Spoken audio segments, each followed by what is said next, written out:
In a world of remakes and remasters, Are we playing for what was once sacred and cool has now soured and become lame.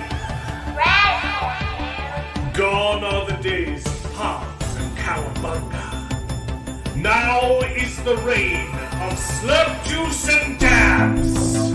Kids these days don't even know how bad they've got it. Now it's up to the best generation to rise to the occasion and make a show that dares to go where a lot of other nerdy shows have already gone quite a bit. That's right. They're going to talk about it a lot.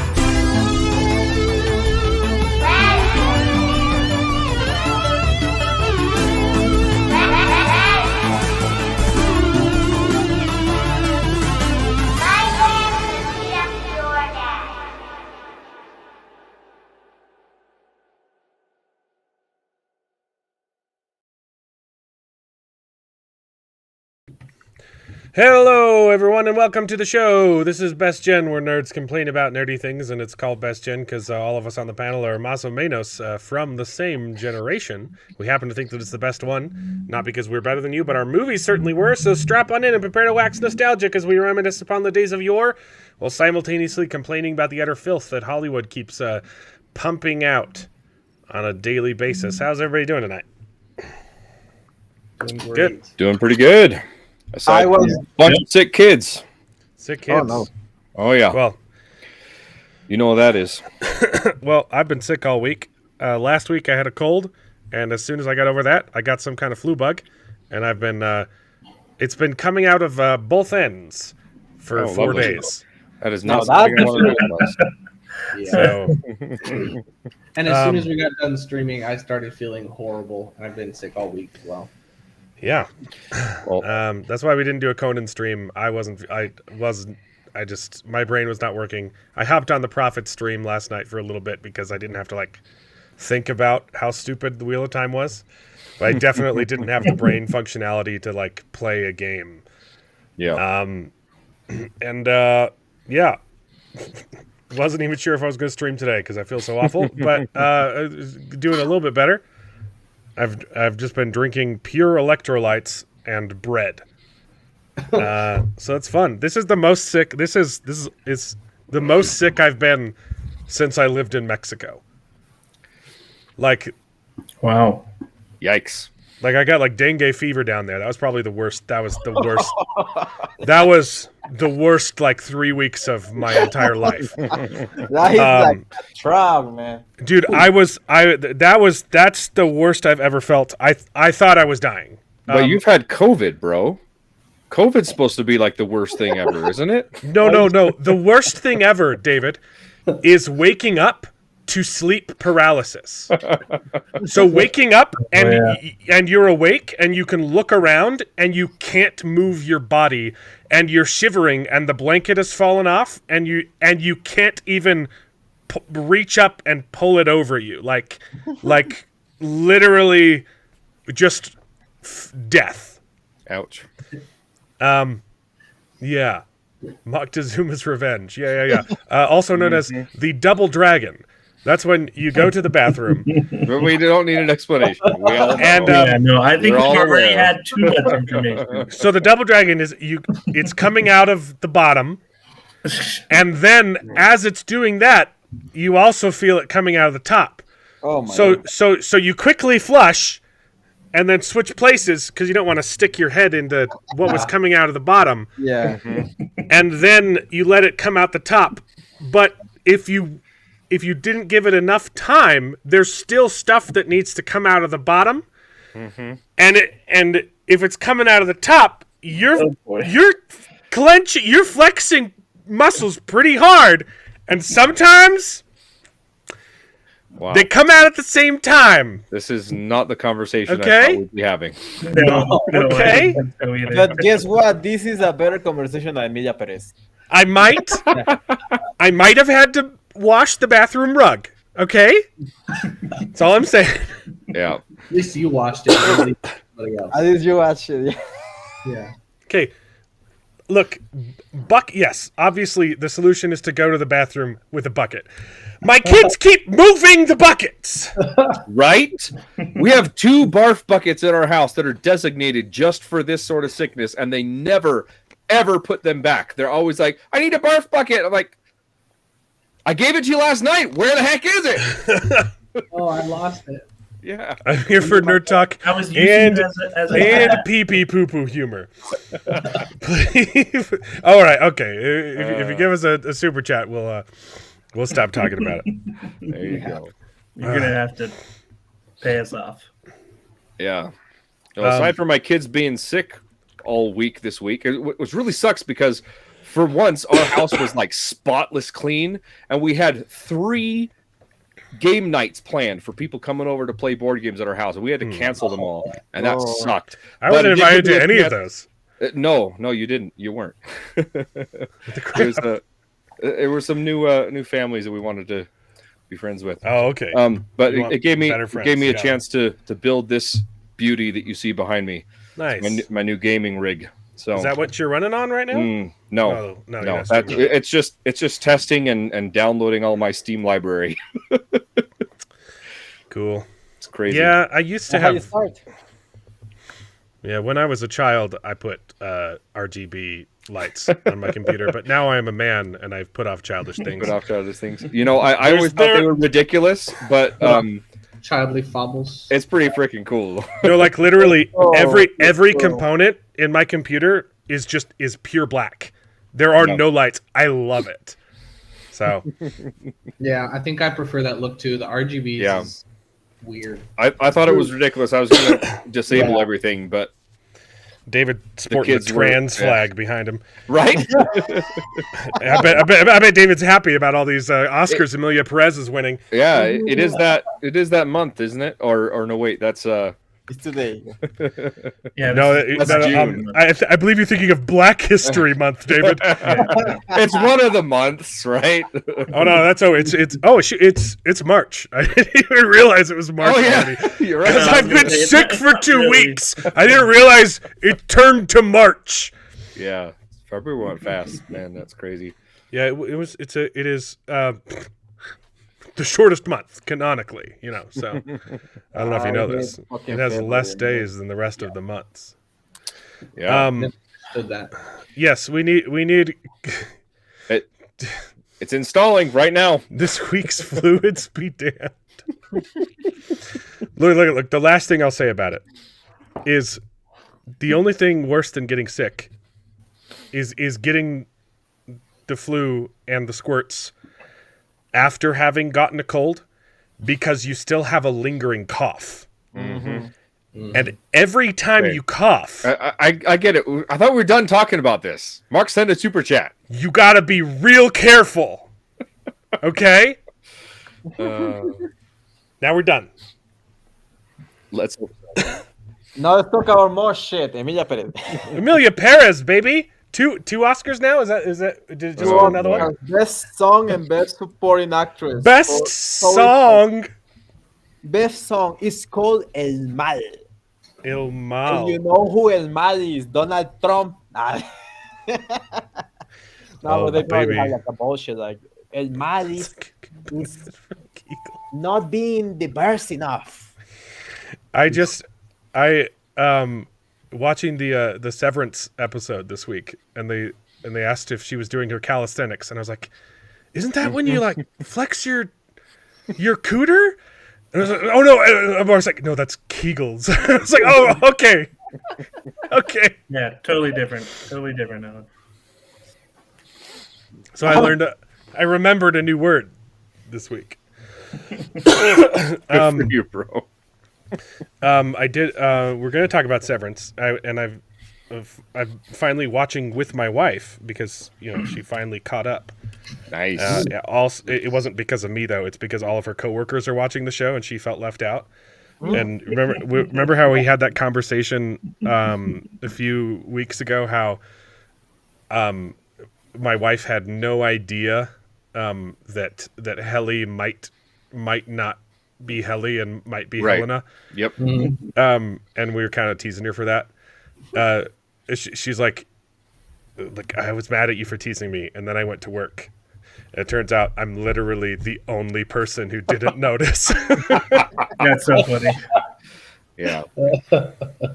Hey, it happens, bro. It happens. 3 weeks behind on Severance. This week's episode is probably my favorite episode of all time. It was pretty I good. agree. liked It was That was a great episode. fantastic. Are we going to get straight into it? I feel like we got to talk about Oscars first, right? Okay, Yeah, let's do that. I haven't watched anything. I'm just watching the Oscars, bro. I'm like torturing myself. It's going on. It's going on right now, so we don't have everything, but we got documentary. Don't care. Animated short. Don't care. Documentary feature. Don't. Oh, documentary short was the first one. Don't care. Original song. El Mal. Emilia Perez just won. I will not watch this movie, but I've seen clips. I don't understand how it was nominated for anything. anything. Like the acting is, I've never it's even No, heard of it. like we know. it's so bad, we and understand why. Which movie is it? it's literally it's a movie about trans. That's it. Let me explain you. The plot of the movie. I watched it, but I watched the trailer and Is I have it- read some. So the A little movie is bit better. about a trans drug lord. He is a drug lord that is trying to transition into a woman. So he kind of like hires Zoe Saldana and another guy to like transition her.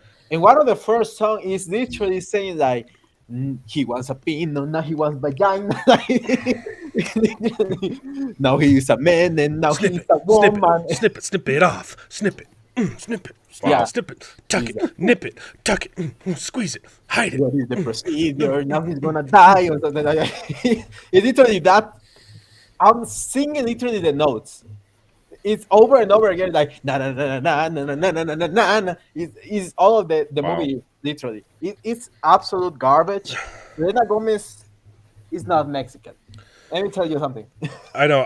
The only clip I've seen from the movie is where they're like talking on the phone and kind of talk singing, and it's She's Selena Gomez trying to speak Spanish, and it is just the most embarrassing performance I've ever seen in my life. everyone from every country in Latin America is mocking her. Like she's saying like, "What? Just shut up! Like just shut up!" Like Yeah. I don't understand why gringos feel like they can pronounce Spanish. I mean, there's obviously people that are actually learning. I'm Yeah, right here. I'm right here. exactly. Yeah, exactly. Like there are people up there that are actually learning Spanish and trying Pinche hard as pendejo. hell to make it sound feasible. And you come with Selena Gomez that has pretended her entire life to be Latina because that is like her deal, like that's her sales point. To not say that she's just white, basically. So pretending all her life that she's Latina, and then she has to pronounce quesadillas. I mean, she has to pronounce like a lot of- Quesadillas. quesadillas. Holy moly guacamole. It's one of the dumbest things that I watch in my entire lives. And the thing that gets me very angry, very freaking angry, is the thing about the narcos. Because like in Mexico, there's a problem with the glorification of narco culture. I have no idea why. Like Mm-hmm. I mean, we literally have people that have under 80 IQ. Like my country has an average of 80 IQ, almost on tardation levels of IQ, and I have to deal with that every day, but whatever. That's the It's- reason why so many people are It's about the averages too. Like it's not that Mexicans are unintelligent. It's just that a vast majority of them just never go to school. No, they are. No, They're- they're like A lot of villages Yeah. that I was in, like literally, they didn't have schools to go to. yeah, I But- mean, obviously, if you are like from a place where there's no water or light, there's not gonna be a school, right? Like, Yeah, there are a lot of places like that, and I've never judged those people because they have so much like strips yeah. with knowledge. That is insane. Like I have no idea how to navigate this country. They know how to. But there's just people like the type of people that will be involved with Emilia Perez that just they don't care. Like they just don't care to know more. And that's the problem with Mexico. Like Mexicans, they think like knowing more is like gringo. Like literally, like they think like knowing stuff about everything. Like if I tell someone, "Oh, there's a war in Ukraine," like, "Are you fucking gringo? Why do you care about the war in Ukraine?" Like, the fuck do you mean? Why do I care about the war in Ukraine? It could be starting World War III. And that's exactly how Mexicans are. Yeah, cholo is not vulgar. It just means gangster. Yeah, cholo is like gangster, like It's hoodling. Yeah. yeah. A cholo is like the stereotypical American Mexican with the baggy pants and the button-up shirt with just the button-up top shirt. button done. Yep. And the bottom flowing out, and it's oversized T-shirt, some chains maybe, and a bandana. That's a cholo. Yeah, that's a cholo. A puta. Oh, I think you're saying puta, not punta. Punta means point. Yeah, puta is whore. Puta's prostitute, whore. Yeah, that's a strong word in But Portuguese. if you combine it with puta madre, it's more vulgar, because if you insult someone's mother, it immediately amplifies the. No, you can just say puta madre like to yourself, and it's just like fuck, like it's like Yeah. damn. Actually, one of my college papers was was on Mexican slang and swearing. It was a translation class. Frequent and what it was about is that frequently in Hollywood translations, the subtitles will. I don't know if it's intentionally mistranslate swear words, but they frequently make them seem more vulgar than they are. Like they will substitute the American F word for a sleuth of different swear words in Mexican. There are way more swear words in Mexican, though. That's the thing. It's much more diverse. You can pick and choose, but typically when it comes to just like subtitles, they'll just put the F word for everything. Like for like pinche. Pinche can in some circumstances mean the F word, but usually it just means like damn. Yeah. Like in like the part of speech that it's used in, right? Mm. And it's not nearly as vulgar as the F word, but it's almost always translated to the F word. So that's what my paper was on. I got an A+. I saw a similar thing in Portuguese. I know a lot about swear words. That's the most fun thing to learn when you're learning another language, right? Yeah, ask away. Ask your questions. Yeah. Do you think that I used to just say swear words? Like I learned my English with Marlon Mayans and these Black American movies. So my entire lexicon was like, "Hey you N-word," "Hey F you N-word." That was my entire lexicon for the first years of my learning experience with English. No, my professors were all cool, and that's the thing. Like at BYU, like you're dealing with a bunch of people who served missions in all over the country, the world, and so it's pretty standard to like, just at the beginning of the class say like, "Hey, this is the Spanish I'm used to. So if I have a question, that's I literally just don't understand your dialect, Yeah, and Mexican Spanish is the most. It's the most fun. The closest one to Spanish, yeah. It's the most fun. Yeah, nothing wrong with Spanish from Spain, Jared. It's cool. It's just, it's like the difference between Romeo and Juliet and West Side Story. Okay. I see. Well, no, one's the OG and one's better. Yeah, I totally get it because I work with a lot of Mexicans, and what I find hilarious is that literally we'll be like speaking, and we'll be like, I'm like, how do I say this word in Spanish? And they're like, it's slab. It's like the same thing in English. I'm like, what? That's not right. It's el slab, yeah. It's el slab, and I'm like, what? It's el carro, Yeah, right. Like I'm like, there's so many stuff. We're going to drive in the carro. Yeah, it works. I love It it. works very good when put the O at the Stateside end. Mexican, yeah, that's even worse. That's way worse than actual Mexican.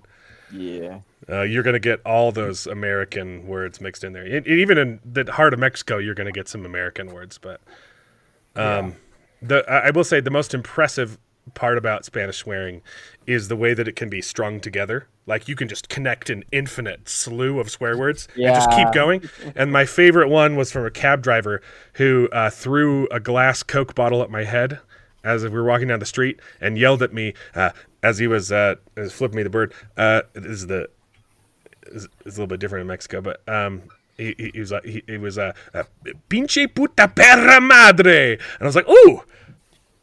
That was nice. I liked that. I really liked that. Let me think and like link the most swear words that I can Yeah. right now. Let me. Hijo de su reputísima concha de su madre, la puta que la parió, hijo de la verga. You Yeah, know? that's a good one. I forget if Concha's a good one too.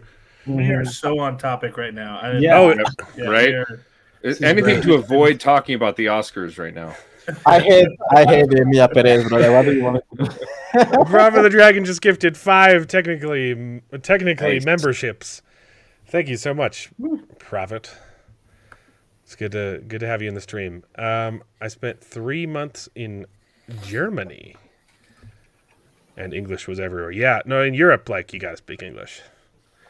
Nowadays languages. it's like that, but I used to have like German teachers, and they were like, "Nobody likes to speak English in Germany." It's like, what? But that was like 20 years ago, you know, when they were still having the wall. yeah. Hey, it looks Well, like I'm 40. Dune Part 2. Dude, got I always some love jumping on your streams. Yep. Doom Part 2 got visual effects and sound. Okay. So Doom Part 2 though, Yeah. we got let's transition a little Okay. bit. Let's transition to the That was I do a smooth comedy. transition. Okay, that's good. That's good. I tried to get that. I just know. I'm having a baby. Oh, okay. Dune won Let's try. something. That's really good. Let's transition to the Oscars a little bit. It turns out the Oscars, a bunch of the voters admitted they didn't watch Dune because they didn't like the first one, and so they didn't watch the second one. But okay. Call me crazy. If you can't sit through Dune, I don't think you deserve a vote at the Oscars. I Yeah, don't That's think just they- Especially me. if It's that's your not that job, hard to like, sit through. Yeah.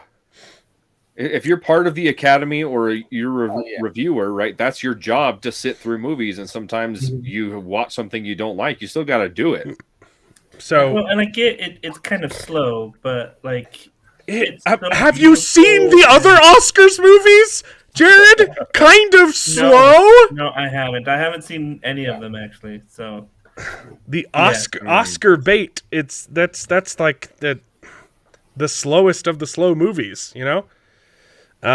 Anyway, Dune's fantastic, and the reason Dune Part 2 barely got any nominations is because no one watched it, and they're pretentious pricks. And they also failed. They said the reason that they didn't nominate Ralph Fiennes, who pretty much everyone agreed deserved Best Actor this year for his role in Conclave, is because they thought he'd already won an Oscar. And he hasn't. And so that and prevents now they're like, him oops, from Sam, we getting probably should have nominated him. Why is that taking it like that literally invalidates the entire proceedings? Yeah. It doesn't matter, okay? It doesn't matter if Tom Brady has won the Super Bowl before. If he's the MVP, he's the MVP. Yeah. Okay? There's a reason he was playing into his 70s. Because he's that good. Yeah. There's several actors have won multiple Oscars, right? Yes, it's It just it's happened it just proves that before. it's a sham. Yeah. All a sham. It's all a publicity stunt. So screw the Oscars. Apparently, yeah. Millie Paris won. The Substance won hair and makeup. That's probably fair. I haven't seen it, but I've seen the stills, and yeah. That's fair. Yep. I'd give maybe Nosferatu. practical effects too. I don't think Nosferatu's won anything yet. Wicked won Yeah, costume well, design. I'm just saying it was nominated for the makeup Oh, okay. and Oh, the subs. Costume One design as well. production design too. Mm. Yeah, That's it- see the problem is that if the production design, it doesn't matter if the production design is good if the cinematography is so bad that you can't see the production design. yeah. Like everything in that movie is so washed out. Flow probably deserved it. I've heard it's really good. I haven't seen it yet. Conclave adapted stream. I've heard it's pretty good except for the ending. Turns out the Pope is trans. Yeah. She is, or whatever. Supporting actress goes to Zoe Saldana. I don't care. I haven't heard of real pain. I don't really care. Yeah, if you The haven't updates are watched coming in the bottom. Conclave, please do not watch it. It's 3 hours of something that could have been very good, and then it ends up with the Pope, the new Pope, being trans. That is how it ends. Okay. The Pope says, "I was a I'm- woman, and I couldn't be Pope because I was a woman." I was going to be using this article to get updates throughout the night, but they're not. They're putting the updates in the middle. Oh, What? These are the newest ones. These are the ones that just won. It's in the middle of the article instead of the bottom of the top. from the So, bottom, yeah. That's weird. Dune 1 sound design and visual effects. Yeah. Okay. Great. I think yeah. I think I am done with the Oscars. At least Dune won something that makes me happy, but it should have won more. Yeah, you don't deserve a vote. Yeah, they don't deserve to vote at all. Like, That's the comedic genius. That was my transition joke, I guess. Or they were here. Yeah, I can't bring myself to even start that one. English Patient got him one. Ralph Fiennes. I haven't seen that one. It doesn't have Sydney Sweeney. You want to watch it? All hail the Little Dragon. What'd you miss? What'd you miss? A whole bunch of bullcrap. Probably our most scatterbrained opening 30 minutes of all time. Yep. It was great. It was great. And they haven't figured out why the Oscars. We talked about poop. We talked about Spanish for way too long. Now we're talking about Oscars. Which is Good, right? The Oscars are just completely meaningless. Yeah. The smoke at the conclave with the new Pope is going to be rainbow. Yeah. Which is worse? Which is worse? Oscars or Alan's fluids? Yes. I'd take my fluids over the Oscars. yeah, hey, at least he's not showing us Emilia Perez. Like, he's not showing us the shit in front of us. Like, he's not talking about it. Yeah, I'm looking at the reviews for Amelia Perez, and it does not look good. It's got 16% audience score on Rotten Tomatoes. Even IMDb, it's a 5.4 out of 10 stars on IMDb. Yeah, it's Aldan thinks legitimately Bad. one of the funniest, dumbest dog shit movies that I've ever like tried to watch and got so sick about it that I almost puke. Yeah. That's crazy. Like just watch the trailer. Like just watch the trailer. It's a song about the guy saying like he wants a vagina. With Zoe Saldana singing it like if it's not a joke, like she's serious about it, like saying that Yeah. he's a man now, he wants to be a woman. I have. That's crazy. It's a weird thing to say, but I have pictures of phalloplasties on my phone because sometimes people don't believe me when I tell them how horrific those surgeries are, and then I show them pictures and they're like, "Oh, okay, don't do that to kids." I was just trying. Are they also in a persistent bad mood? I don't understand the reference. Oscar the Grouch. Oh, okay. Not your best work, Martina. House of David puts House of the Dragon season 2 to shame. I still liked House of the Dragon season 2 though. Like I feel like it wasn't as good as season 1, but man, the dragon fight was pretty freaking good, and there were definitely some problems. I liked season 2. I'm really enjoying House of David though. Yeah. Aldan, House of David is you want to jump on the stream, man? Because like we need to talk like the comparisons between House of the Dragon and the Wheel of Time are shocking. The entire time I was watching House of David, I was just thinking of the Wheel of Time and what it could have been. There are so many parallels. It's crazy. But But let's do news. Charles, how much time do you have? I can go until. Okay, too Man. busy. Okay, Aldan's at work. I'll just show what we're Gotcha. talking about. Okay, I'm just because Charles, I forgot to even acknowledge Charles is on the stream today because he wanted to talk about the Gorge and House of David. Nice.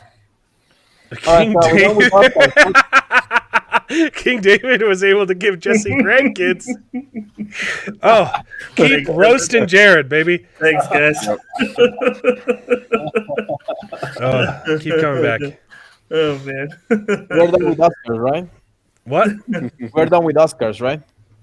Yeah, we're done with. I hope so. Did you have anything else? Yes.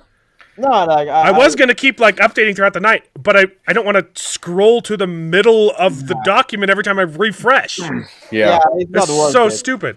Yeah, it's not I'm worth watching it. on the CBS News, and it's putting it at the bottom. If you want to do it, CBS News. Which chat did you send that to? Hold on. The YouTuber who trained the actors for House of David a bit with Sling Spears. Oh, That's I cool. think I remember you sending that. Yeah, I didn't watch all of it, but yeah, they trained the actor on how to actually use a sling, which is Really? it's hard. It's very hard to use.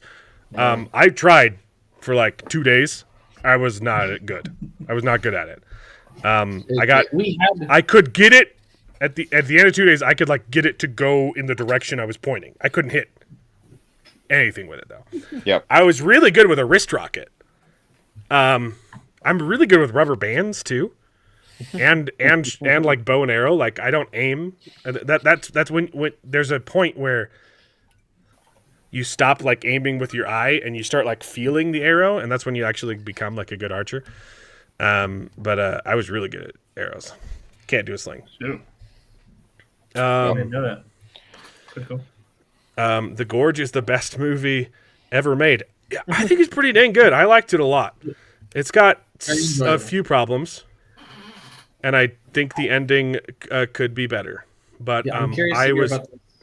very I'm gonna pleasantly watch surprised. it, so don't spoil me. I'm going Okay. to deep out because I haven't watched anything. I just wanted to come and trash Emilia Perez as hard as I could and say wanna- as bad words as I could. Okay, do you want to? Let's do news first, and then you can leave. Yes. Or unless you have to go right now. I'm No, not keeping I'm you. Justin the student has surpassed the master. There you go.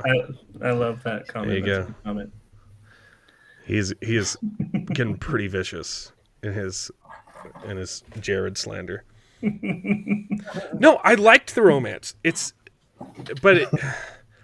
I'll tell you, Cliche the romance? ending has problems. Okay, it's too sappy. Okay, news. Kathleen Kennedy got fired, and then she didn't. So that's the news. Yeah, I was happy for like a day. It's just like the 800th announcement that Kathleen Kennedy is stepping down. It is, however, the first time that she's addressed the rumors. And what she said is, "No, I'm not stepping down. I'm just getting ready to step down." So it's true. It's supposed to be by the end of 2025 was the original announcement. And she says, "Yeah, we're going to make an announcement in a few months or a year." So 2025. Maybe, yeah. She'll make the announcements by the end of the So she's being asked to step down. It's way too little, way too late. Star Wars is already dead. Yeah. I mean, not only Star Wars, like Indiana Jones, Star Wars, Willow, you name it. But on top of that, it's not. National Treasure, even. It's somehow. not just the head of the snake that's rotten. They've spent years hiring these DEI diversity hires. The only way to correct the ship is to fire everyone. You're still going to be making crappy movies. But they won't. Like, they're having such a big deal with Doge. Like, they're crying about Doge firing people because they're not doing their job. They're not going to fire anyone. Here's the thing. The Gorge is super silly, but it's good. It knows it's silly, and it's fun. So, yeah, she's getting ready to step down, which she's done desecrating Lucasfilm. There's nothing more she could do. It knows it's silly. Yeah, probably. Maybe There you go. Andor 2 is like absolute garbage. Yeah, we'll see. That we got the release date for that, right? Yeah, April, that was yeah. last week. We got the release date for that. So, April 27th, I think. apparently, John Lithgow Oh my god. is going to play Albus Dumbledore. John Lithgow. Okay. He's not British, which a lot of people are mad about. He's also probably perfect for the role. Yeah, I don't hate that. Like one of the greatest actors of all time. He does I'm not familiar comedic with- and drama. If you want comedy, the Third Rock from the Sun. He's fantastic in it. He's an alien pretending to be a human. What's his good like drama? What's a good He's in Conclave. Oh, yeah. Yeah, he's the guy that is trying to beat the trans. Yeah, he's in the X-Files movie. Yeah. Movie, right? What the heck else? You know other things. I think he's in like a war movie. I don't remember. He's like a war movie. He's in Dexter. Everyone loved him in Dexter. Harry and the Hendersons. Go, we don't love you anymore. Get out, go. Oh, he's the pastor in Footloose, I think. Oh, he's a bad guy in Footloose. Yeah. Yeah, Ah, he's against dancing. Really? He's Yeah. Younger version of him? it's one of those cases where like he's been in so many things. Like I'm struggling to think of an example, you know. But yeah, he's in everything. And Yep. yeah, I could see him as I could see him do a pretty dang good job as Dumbledore. Yeah. Unfortunately, this is the only casting that I like from this from all of the announcements and speculation that's happened. Right. Yeah, except this isn't speculation. This is an announcement. Right. This is the only like confirmed cast member that we have. I thought they confirmed Snape, and I did not like their choice. It's not a confirmed choice. That was them testing the waters. If they do a Black Snape, I think that's a bad choice. But Bro, check this out. He's in a movie title, and hear this out. He's in a movie titled "The Adventures of Buckaroo Banzai Across the Eighth Dimension." What? The Adventures of Buckaroo Buckaroo Banzai Banzai. Yeah. Across the Eighth Dimension. That sounds. Wait, I haven't great. heard wait. that There's no way this was directed by effing. Nah. Okay, I thought it was like. Never mind. I thought it was. You saw the picture of Tarantino? Yeah, I saw a picture of Tarantino. There was no way Tarantino is involved in this trash.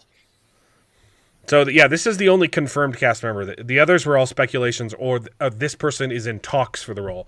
But this is confirmed now, and his statement is, "It's literally going to define the rest of my life. I'll be dead when it's done." Wait, what the heck is this casting? Jeff Goldblum, Christopher Lloyd, Dang. Peter Weller? Like, For Are you what? still on the Adventures of Buckaroo? yeah, I'm talking about Buckaroo Banzai. We're talking about Harry Potter. No, What are you doing? I'm joking. I'm joking. What the heck? I'm gonna watch that movie, obviously. But yeah, he's gonna do a decent. Like, he's a very good actor, so he's gonna do a decent Albus Dumbledore. I'm worried that he's not British, so I guess that they're going to take more like freedom with that kind of thing. I hope they don't make Hermione Indian, please. Yeah. Well, that wouldn't be. Are you Jared Harris for Dumbledore? I've never seen this guy play anything other than a bad guy. Yeah. And I love him. Yeah. I'm not fantastic in. He could in probably Sherlock do an okay job. Moriarty, right? Is he the son of the actor who'd Richard Harris? Is that the original? Wow. Okay, I didn't know that. Ah, okay. Yeah, Man, he's he the was first great. one. Richard Harris I was mean, so good. he does look the part. He does kind of look like he could be, give him a But big old he beard. looks, Good. but he's so scary. Yeah, he looks like a villain. He I get it. looks That's like- typecasting, right? I'm not saying he couldn't do the job. Maybe He's it's time for a literally scary Dumbledore. he's literally only played bad guys. He's Professor Moriarty, right? I get. Yeah. No, I was gonna say Chernobyl. he was scientist. great in Chernobyl. Yeah. And he was also he did pretty good in The Crown. He Mr. played, Deeds, he was a bad guy in King. Mr. Deeds too, right? What Yeah. if he plays Sirius Black? I'm not saying he couldn't play Dumbledore. I'm not sold on it yet. Yeah. I just love seeing him as a bad guy, you know? Yeah. But he was Churchill. Holy moly! But make him Voldemort, man. I I watched love the that heck movie out of already. that. By the way. Yeah. Yeah, he would make a good Voldemort. Yeah, look at that. I don't know. Ralph Fiennes. Yeah. Ralph Fiennes is Well- great, Yeah. but you got a fresh start at Lithgow. Yeah. Okay. So anyway, that's some casting news. Or maybe like a Mad Eye Moody or something. He would be a great Oh. Mad Eye Oh, Moody. yeah. Could be a good man. yeah, you could. Right. Yeah, he would. Yeah. Anyways. I'm a big fan. I really like John Lithgow. Cool. I think a lot of people are upset he's not British, but I Hey, think you can that's. take- Hey, look, Still it's called kinda weird, acting, right? Like, yeah, I mean, Neither was Dick Van Dyke. He did a fantastic. Neither was David Tennant. yeah, he also Yeah, that- did good. Yeah, but he was Scottish, and that's close. It's close. Was to them, it couldn't be Don't further. let them hear you say that. but speaking of Harry Potter,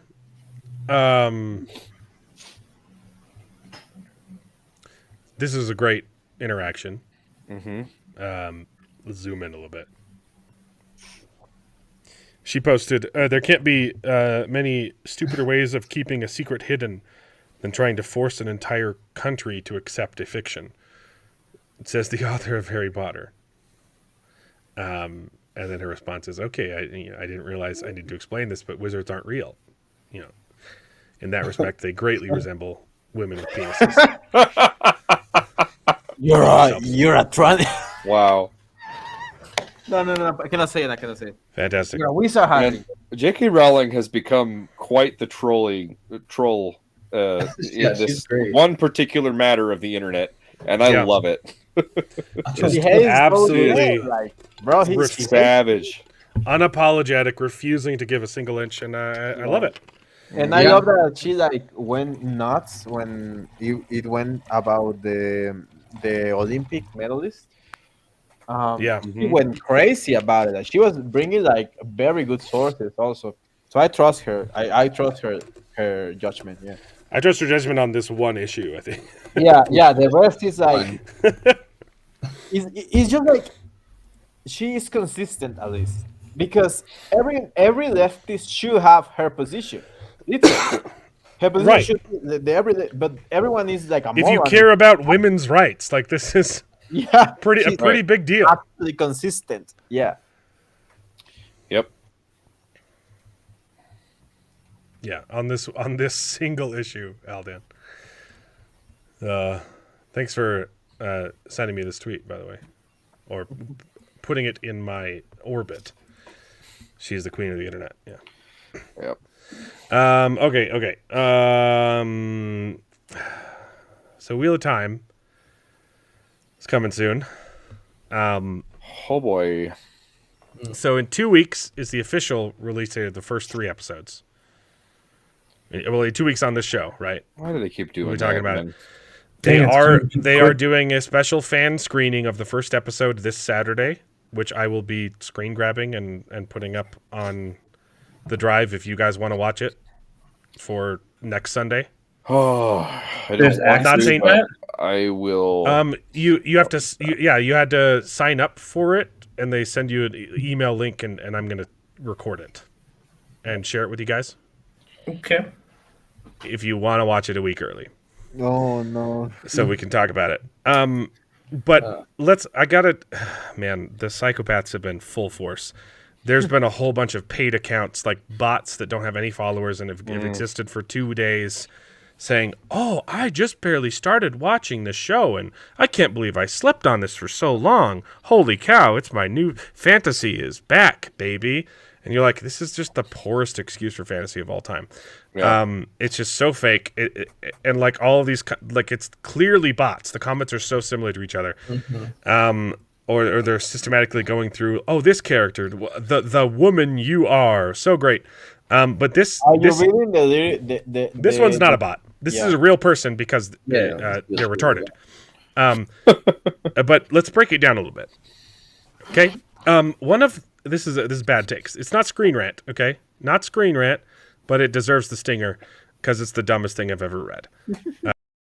Screen Rants. Bad takes. It's been a while since we've actually used that. I know, right? Because I'm just over Screen Rant. One of the best things about Wheel of Time is how the most powerful beings in the world are women. Yeah. Pause. False. Immediately false. Okay. The Aes Sedai are very powerful. Okay. And it turns out they're so stupid, they've throughout the decades, they've actually pruned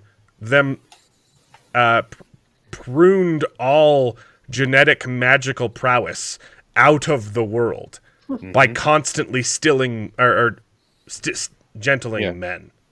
Gentling women, stilling men, right? Yeah. No, stilling women. No, it's the backwards. Gentling men. Yes. Gotcha. By gentling all the men, they've reduced the amount of magic in the world, and over this in the century, how long is it? Yeah, centuries since the breaking, they've gotten less and less powerful with their magic. Okay, because they're idiots. And a lot of the times they're like, now, I don't even know how to do this magic. Yeah. Now, because the dragon gets reborn, the wheel weaves in, it corrects, right? It overcorrects and infuses the world with a whole bunch more magic. And so the new characters, Egwene, Nynaeve, and Elaine, and Avienda, they're super young, and they're some of the most powerful channelers the Aes Sedai have ever seen, and they're novices. Like, they are stronger than, like, 2 or 3 or 5 sisters put together. And they've never seen this amount of power ever, okay? So if you only remember that part, then the most powerful beings in the world are women. Except any man who can channel is about 100 times stronger than all of the strongest ones put together. Like, yeah, just why they were scared of them. You clearly know nothing about the Wheel of Time. It's not 100 times. It's like 10, 20 times stronger. Yeah, I feel better a little bit. I feel mostly better. Oh, let me go respond to that tweet real quick. Yeah. Go, please. Attack.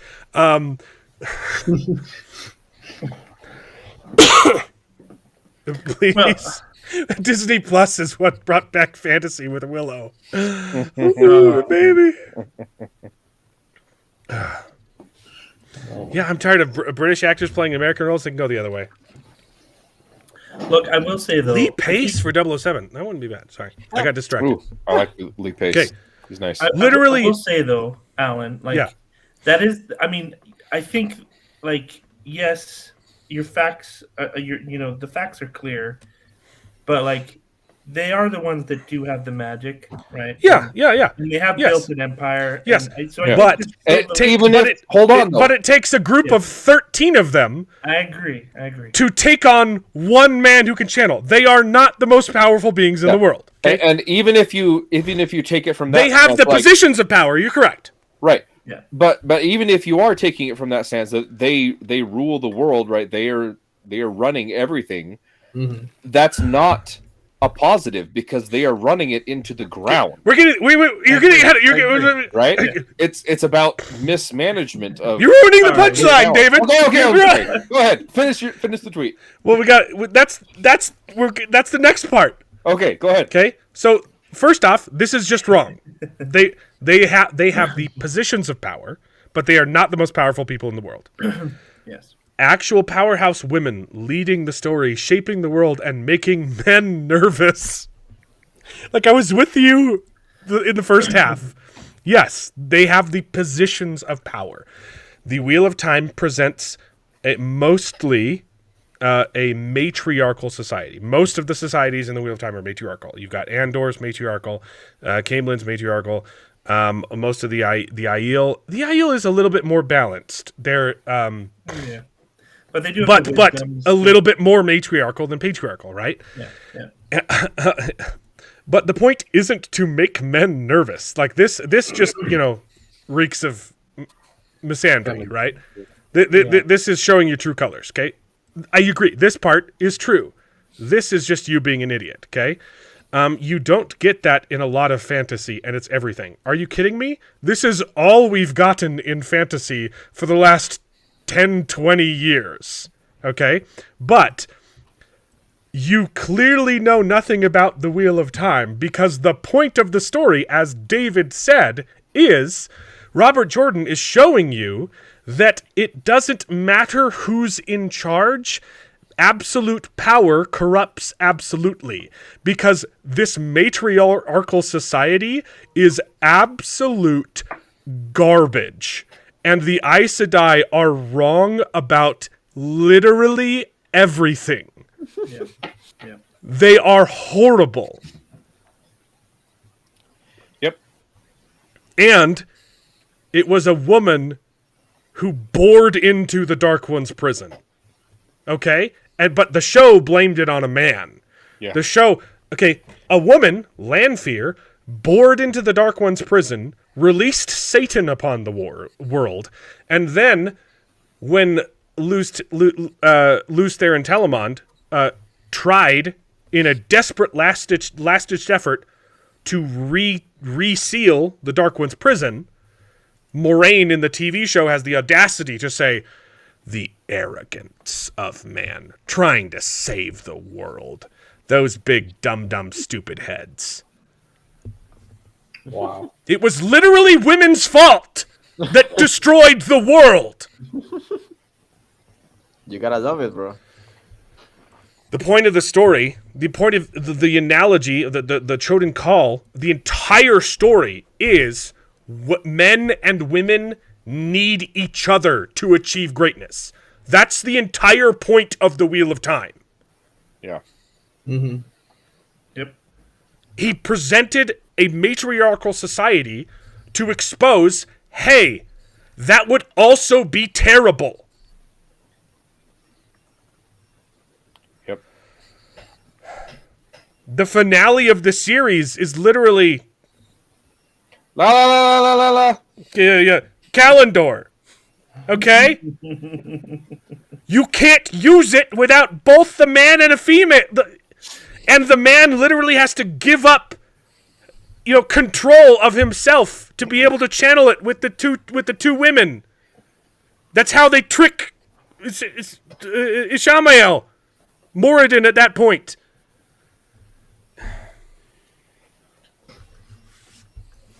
You can only achieve greatness with a man and a woman together. Amen. It's one of the most beautiful stories of all time because it's true. I love what Mark Clark said. Jordan loved the ladies, but he didn't hate the dudes, right? There's a way to, prop up women and have awesome female characters without, disparaging the men. I mean, we used to know how to do this. We used to know how to have strong, awesome female characters. Mm-hmm. Without, and that's the problem. It wasn't enough. It wasn't enough for the raging psychopathic feminists. Mm-hmm. Okay? Because it's not enough to be equal. They want to be better. Yeah. They want to replace male figures. They don't want to stand next to them. That's so true, bro. Dude, there's literally nothing more in the world that I love than a strong female character. Like friggin' Terminator, man. Sarah Connor. I've watched Serenity on repeat as a kid because River was so friggin' cool. Yeah. Also, Okay. Oh yeah. Oh my goodness, Serenity. I just watched Mad Max, and Furiosa is amazing. Furiosa's pretty great, Yeah. and guess what? She's not constantly demeaning Mad Max. There's a Right. little bit of Yeah. he didn't have a lot of spoken words, but it was fine. yeah. It felt natural. It didn't feel Ripley, Yeah. She Sarah was like- Connor. Yeah, out of instinct. Yeah. A whole bunch of comments. Ripley, Okay. Sarah Connor, like the girl from Women's Circle Underworld, the girl show. from the Ultraviolet series, also. Like, Oh yeah. yeah, that's a lot of Ultraviolet is- badass. plenty of them. There's plenty of great, strong female characters. Ultraviolet is a horrible movie, but I the really female is like it. badass. It's so fun though. Yeah, the female is a badass. Like, The lady who has the hands for Hands feet for feet. Yeah. is so stupid. It doesn't make any sense, but it's so cool. it's so cool. Charles has not read The Wheel of Time. I have not. It's on my list. I have read the half of the Wheel of Time. I took a Show break it still to makes read. me- Yeah. Gee, When a man loves a woman, look. yeah. Writing the Relief Society into fantasy. Oh my god. Yeah, it is kind of. There's some parallels there, unintentionally so, but that's a Mormon thing, you know. Ripley, Sarah Connor, River, Buffy, friggin' Buffy, dude. I didn't even watch the Buffy TV show because we didn't have television growing up. We had a TV, but we didn't have like cable or satellite or anything. So all we watched were movies. I watched the Buffy movie like 60 times. That movie's great. Ultraviolet, Haywire. I haven't seen that one. Gina Carano is nice. I'm afraid of the Buffy reboot. Absolutely. Oh, true. Yeah. Weird one, the spelling. Oh. Anyway. Yeah, this person just knows nothing about the Wheel of Time. Yeah. Because if all they know is the show, this is correct. I was going to say, And the it's show a bad definitely- thing. yeah. And it's a bad thing. Yeah. Why does this matter? It's just because they hate men. They don't really. Yeah, care. yeah. What was the I mean, they are vampire also movie with mentally ill, so like, I don't know. Mila Underworld? no, Underworld, that's not Mila Jovovich. That's Resident Evil. yeah, Resident Evil, but that's zombies, not vampires. Right. Yeah, no, the girl from the Underworld was that chick that it was going to do some good stuff in the 90s, but It's Kate. Kate Beckinsale. Yes. I was Yeah. going to say Blanchett. I'm like, that's the wrong Kate. Kate Beckinsale. That's right. Anyway, Rafe did an interview. What came And out we're not of going to his go mouth? through the whole thing. And why was there a screenshot of? What was that first screenshot? Oh, okay. That Yeah, that looked that looked like something from Robin Hood Men in Tights. I'm just saying. You scrolled past it, and I'm like, that was the Men in Dresses from Men in Tights, and it's not wrong. She played a vampire Oh, in a world with high technology. Yeah, well, Mila Jovovich fought a bunch of zombies in the Resident Evil movies. I'm trying to think of a vampire movie with her. I don't know. Technology. Please go Underworld. technology. no. Underworld is Kate Beckinsale.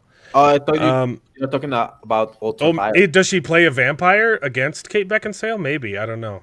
No, there's like Ultraviolet movie. Here, look. That's the other vampire Look, movie. you have Google. I'm trying to do a show. Just look, watch. Look. Element, maybe? Look. Okay, it's not that hard. Okay, Mila Jovovich. I don't know. Vampire movie. Ultraviolet. Yeah, I told you it's Ultraviolet. Oh, I was thinking of. Okay, I said the wrong movie then. Well, Yeah, that's I was. one. What's the one with the hands? I think that's ultraviolet. Aeon Flux. Oh, I was Aeon thinking of Flux. Aeon Okay. Flux, Aeon not Flux. Ultraviolet. Oh, yeah. Aeon Flux is a horrible movie, but it's very funny. I think I remember liking this one too. Yeah, but it was equally bad. Yeah. Exactly, it's equally bad, but it's very good action. Sorry, that was my bad. By that remember guy Anderson, something like that. Parents watching this movie. Yeah. Okay, my bad.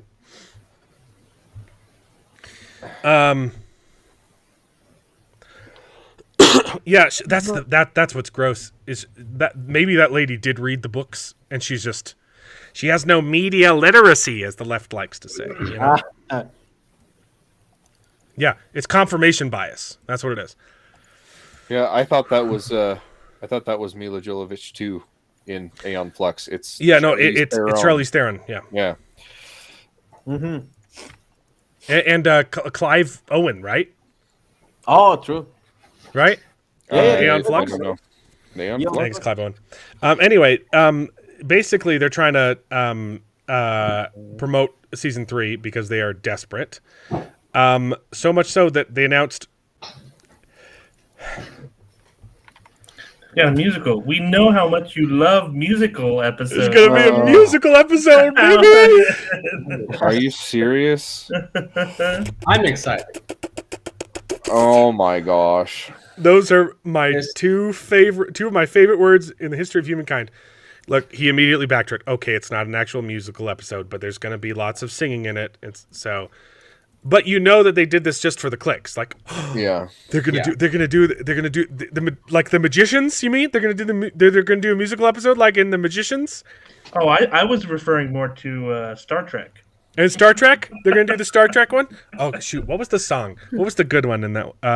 The one from the The Romulans? one. Yeah. Well, I know the Romulans start rapping, but the best song in there was so bad. I'm trying to remember the tune because it was stuck in my mind for a whole month after watching that episode because it was so garbage. Sometimes bad songs get stuck in your head way more often than good ones. Yep. Yeah, imagine a musical episode of the Wheel of Time, baby. It might And say it would be so much like if they did like pop music too, you know, like Oh no. Yeah. Well, the latest trailer had don't go breaking my heart. Looks so bad. Couldn't if I tried. It's like a little musical between Rand's little thruple, quadruple, I guess. Oh boy. yeah. They do a Bohemian Rhapsody in there too, you know.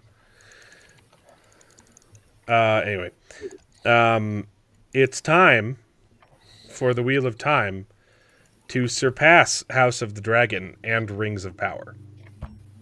Yeah, we'll see.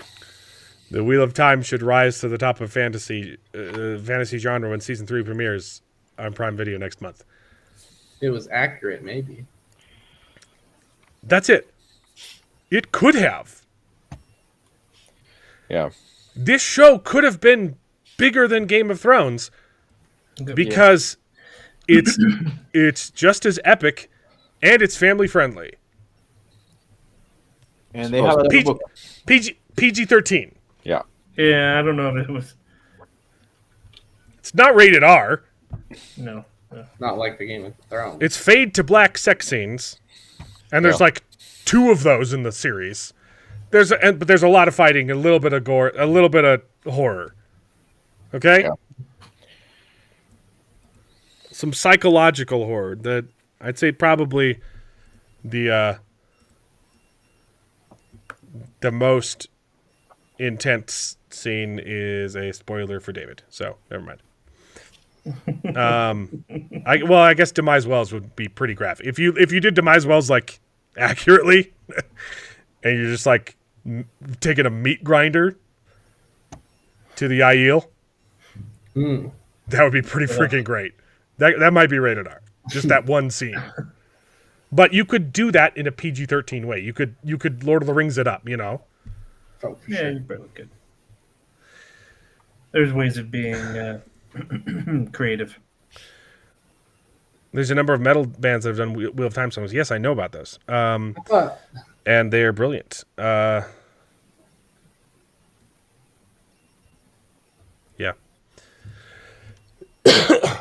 See, I'm just glad to see Rand with hair. That's all I'm saying. I'm just got glad hair. to see him with hair. Like, Mhm. it's good to see him with that red hair.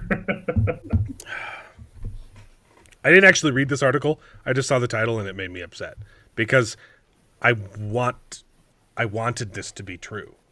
Nothing would have made me happier than for the Wheel of Time to be just the pinnacle of fantasy adaptations. And instead, it's pathetic. Like, to have this opinion, it's so bad. It should have done that in the first season. Completely throw out the fact that it's an adaptation. Okay? Pretend the books don't exist. The show is garbage. Okay? I haven't read the Shannara Chronicles. Okay? And I know that the TV show was a horrible adaptation. It wasn't a good show either. It was pretty bad, pretty cheesy.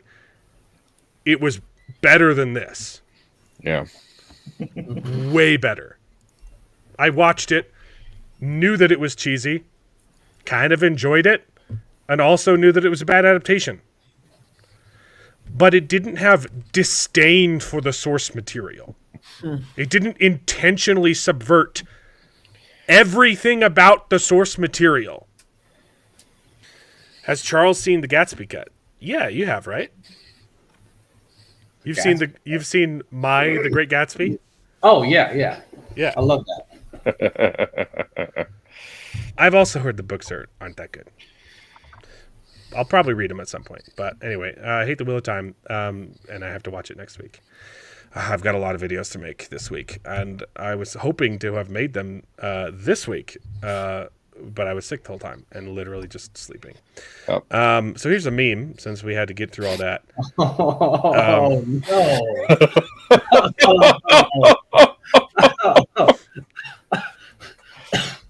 Oh boy.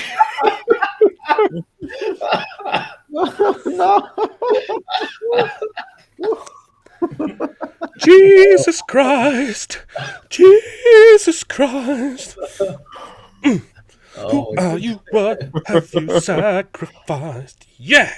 Oh boy. funny. She's gonna play Jesus in Jesus Christ Superstar. Superstar, yeah. Oh my goodness. Superstar. Is that legit? That's the plan. That's Cynthia Erivo. Yeah. No, yeah. I know who she is. Yes, she's playing Jesus Christ. That's really. That's what the meme is making fun of, dude. Legit? Yes. Legit? Yes. Wow. Wow. This is just another sign of the times. The second coming is any day now. Yeah. So when did the rest of us? Please let it gotta be be. special. Bro, like, I don't want to be blasphemous, but it will be kind of hilarious if the second coming is like that. Yeah. You just a trans. It'd be pretty funny. It'd be a good joke. Obviously, it would not happen because that would be the devil. That would be the Antichrist, literally. She comes down singing. Was it Ariana Grande? The God is a woman, or was that Rihanna? Who was that? I don't know, and I I don't think care. God is a woman. Many people have said that. Pretty sure that Many- was Ariana Grande. Many tarts. Yeah. Yeah, it was Ariana Grande. Yeah. Okay, so these next two transition into Severance, if we want to actually get into it. Yeah. Yeah. But yeah, Mexa, you can peace out anytime you want. Yeah, I don't know anything about Severance. So thank you guys. I'm gonna watch The Adventures of Booker Banzai in the Eighth Dimension with Do it. John Lithgow. Report And- back, please. I'm very I curious. want to know if it's good because I kind of want to watch it too. I'm gonna report on that. I'm gonna watch it right now, and I'm gonna report on it. Wait, watch what? I missed that. The Adventures of Goo Goo Gaga in the It's a movie Eighth Dimension. starring John Lithgow called The Adventures of Booker Banzai in the Eighth Dimension. Were you not paying attention? It's a cult movie with a great cast: Peter Weller, Jeff Goldblum, Christopher Lloyd. Wow. This was yeah, back okay. when we were talking Yeah. about the Harry Potter casting, man. Yeah, Sounds like a good 1984. time. Yeah, Oh, I'm sorry. I missed the budget was 17 million and it only made 6 millions. It's a flop. I Maybe guess. because it was called The Adventures of Peter Lee. Yeah. Great. That's a- Great comment there, Justin. Yeah, fantastic. I mean, God. and you are not the father. I'm sorry, Mark did it first. Mark beat you to the punch. I see that one. It's in the same universe as Bruce Almighty, right? They're coming out with another one of those. Are they? No, actually, it's not. Well, it's not Bruce. It was Right, Evan. right. No, it was Bruce Almighty. not- Evan Bruce Almighty was Bruce fantastic. Almighty was God, and Evan Almighty Yeah, was it's Noah. another Bruce Almighty. Yeah. Yeah. Oh, Right. Bruce Almighty too? Yeah, they're coming out with another one of those. Oh, you got to do like a different prophet, though. Yeah.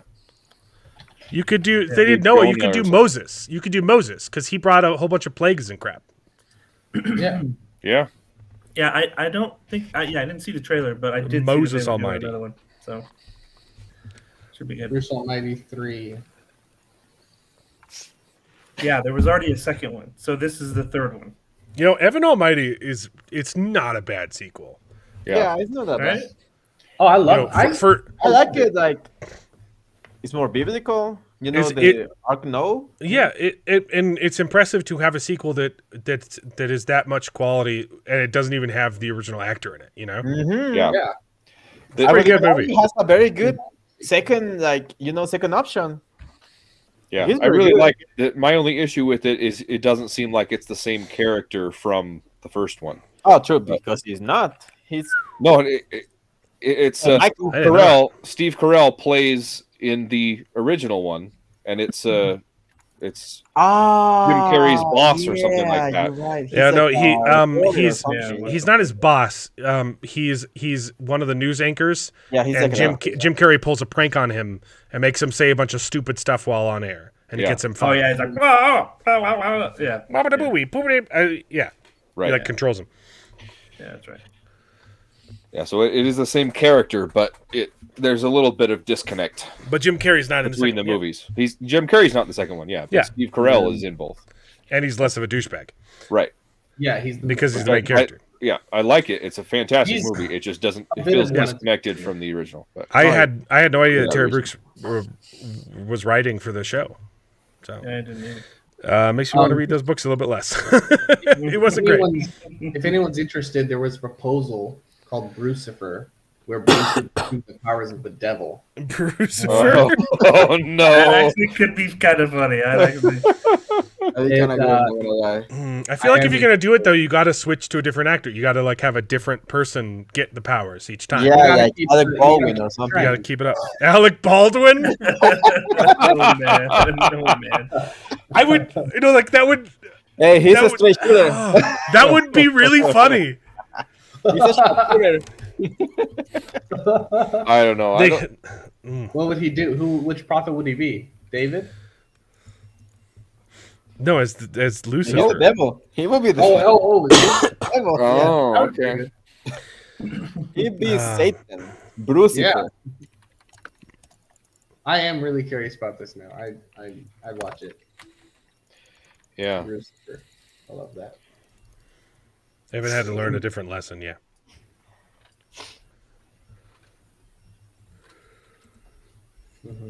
I'm planning to read them sometime.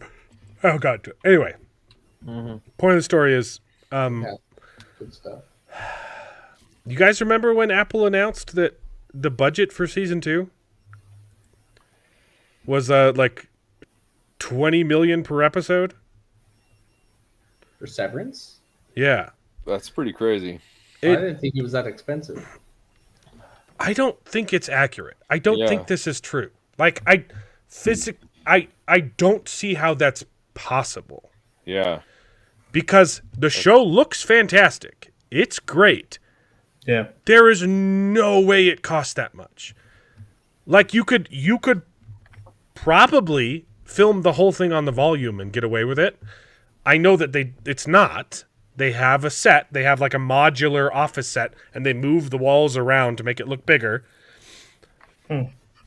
But it's literally just cardboard walls you could, move around and prop up. It's just a white office. It's office material. And then the exterior shots are in one house. There's 2 houses. Yeah. It can't cost that much money. The effects are really good. They're really well done. There aren't that many special effects. I mean, Yeah, I'd be surprised. Hollywood we're talking about, they spent like $1 billion on the Rings of Power, and they didn't even care to find good writers. So Maybe all the budget is going to good writers. That's maybe that could be like good actors, good writers, good Craft service budget. cinematography.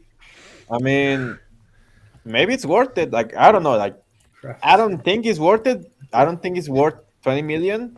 I think House of the Dragon will be like more like 20 million ish. I think yeah. I think if this number is true at all, this isn't the actual budget of the show. This is Everything, right? this is like the 5 years of delay, right? This is all the money that we had to spend just so that season 2 could exist because of the 10 writers strikes and all this all the setbacks that you don't pay for a movie. You take a loan out to make a movie. Even if you have the money, you don't pay for it. Yeah. And then you have to pay interest on that loan. Like it's a bunch of shuffling cards, right? It's a bunch of it's the 3-card Monte that they do with movies to make budgets cheaper and stuff like that. But I can't see how this number is realistic. Yeah. And this one got me a little upset. The director said that they did this entire shot with no CGI, which is literally a lie. It's a great shot, right? It's the one where it like goes up on the ceiling and it starts flickering, right? And it does this you cool could do pan, focal lengths there. and then it goes through the wire. You could do all that practically. This transition, I don't. There's Well, that's the cogs of a wheel. right. There are some CGI. There's some CGI in here covering up the seams between shots. Now, you could film this practically. There's nothing wrong with filming any of this practically. It just follows a bunch of wires. It's a cool shot. It's not like groundbreaking. I really like it. You could do all this practically. And then this is CGI. There's literally no way on earth you can do this shot right here without CGI. I mean, Yeah. yeah, You can't put a camera through that space. yeah. Well, unless it's like a really, really small, like It's not. one that you It's, put like under one of those doors. it is a CGI. Blocks have one. Okay, it is a CGI transition between 2 practical shots. But Okay, yeah. so Most say likely. that it's 90% practical. Okay, it's a really good tracking shot. It's a really cool shot, and I like it. But when you say bullcrap like this, it makes you look like an idiot because it is not true. It cannot be true. Well, it could be that they didn't build the rest of it. It didn't show it going through. It was just passing by the wall. That could just been the end of the wall. It literally goes through, David. No, It goes through sideways. That could have been the end of the wall. Yeah, You don't it's see a where it pan. ends. it's a pan. David, it goes through it. Yeah, that could be I the see what end of David- it. You I want see to what David's could be saying. I cut think off, it's and the possible. camera just goes right through. It I looks think like it's it goes possible. through. It's possible, It's but that would be very absolutely 100% possible without CGI. I think there's definitely CGI there, those. but I'm Yeah. saying they could have done it. There's CGI in all of these transitions. Yeah. See, like that too. Like there could You're be, transitioning you between come 2 up with a death. scenes. Yeah, but It's fine. It's a good shot. transitioning is not CGI though. Yes, it is. No. CGI is computer graphical images. Well, Right. if you use And that's usually, and the transitions are between almost two always shots done. or Yeah. something Well, like no, that. It's not CGI. fading, but No. That's not CGI. CGI is digitally adding or replacing stuff in your shot. well, if the Right? transition But is if you just have this physical shot and this physical shot and you Transition, fade yeah. between Right, them, okay, that's not sure, CGI. Yeah. sure. And I'm saying this shot, you're right. Typically, if you see something go through a window or a lens or a keyhole or something like that, that can't be CGI. But this could potentially be done without CGI if it doesn't actually continue. If that's actually where the end of that little grate ends, and the camera is panning I mean, past it. yeah, and it's it possible. could even, like, to David's point, like, it could literally, like, go up to the vent, right? Right. And then you transition from where it Like goes the vent there. is the vent You're is not cut off. gonna right, you're not like- gonna see the ends of the vent right there. not if you're like No, not if it's right up focused against right in it. there. You see the focal point; It it's all does blurred go- out. Yeah, does it go to the top and bottom of the camera? right? So you there's, have I no think idea. there's way to That vent could be chopped transition it. off, and the camera just pans past it and makes you think that it's going through it. Right? possible. I It's a think lot it of could- It's work. possible. Like I said, It's completely- probably CGI. It's But I'm saying completely. it could- It would be completely unnecessary. Like, it would be so much easier to just take these two shots and then just do a little CGI grate, right? Yeah. We would Like know the it was amount of meant to- work, the return on investment. I don't understand why anyone would do that practically, Yeah. because it so you doesn't know add what- anything, right? If you're going to do a practical effect, which I love, you want it to make the product better. Yeah. That doesn't make the product better. It just makes your job harder.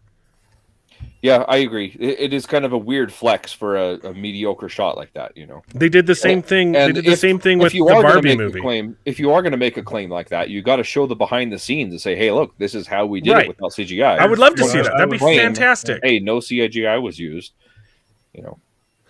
Yeah, But it probably yeah. needs a little They bit did more the same thing. I don't know if you saw the Corridor Digital video on the Barbie movie, where they I claimed no don't remember. CGI was used in Barbie Land, Yeah, and then they showed behind the scenes footage of Barbie Land, and they had edited out green screens yeah. in the behind the scenes footage, so it looked like they weren't using CGI. There's enough like Yeah, I remember. there's that. nothing wrong with CGI. Yeah, It's more impressive though, if you shoot it without CGI. You shoot it practically. Whatever. So it's like a yeah. bragging rights. Anyway, It was I trippy agree. scene, though. It was trippy. Do we want to talk about Severance, or do we want to talk about The Gorge, or House of David, or Invincible? Whatever Well, works. which one says Mexicine? None of them. Nothing. None of them. Yeah. See you guys when I'm All right. Yes. Bye. See you next Tim, time. Bye. Let us know how that movie See turns out, man. Oh yeah. I gotta Yeah. know. I know. Yeah, I'm curious. for sure. Yeah, we can talk about Severance since we already started talking about it. Really good Yeah, not episode. veterans. Yeah, this episode was fantastic. Really good episode. Answered a lot of good. questions that we'd been asking. And brought up a lot more. and Doesn't look like aliens. Uh, you it's can't not see the that. aliens. I'm There's hoping nothing it's in not. this episode that disproves aliens. Okay, what we do know is that we are right that the export elevator leads to an entire city of permanent severed people. But what's crazy to me is that they switch them. That Yeah. that she is There's multiple she layers. is of living as severed. Gemma Mhm. Yeah. on that floor, and not just Miss Casey, not Gemma, Yeah, right? that's right. That's That was scary. wild to me, because when this episode started and they started showing, flipping between their meet cutes and then showing her just despondent and having doctors do tests and blood work on her and stuff, and asking her questions, I had a split second theory that maybe this wasn't a cloning thing. Maybe when she got in the accident, she turned like brain dead or something, right? Or like comatose, and so they, as an experiment, they used the severance process as a way of like rebooting her. And so like her past self is literally dead, but they're using her body and her mind to create a new person. I was like, that would be cool. And then it was immediately, okay, no, that's not the theory. Yeah, no. That would have been interesting. That would have been really cool. I don't know if you guys noticed this, but when they went into the clinic after she lost the baby, it was the same. Oh, I was so pissed. The dentist. I was so pissed though. I was so pissed because I was like, I noticed that too. She's pregnant. She's pregnant. The little girl is the little girl's his daughter. The little girl's his daughter, and then she has a freaking miscarriage. That's what I know. Just prove that a little bit, but that's what that. So this is why I think it's interesting, because just seeing the doctor and the dentist be in the same one,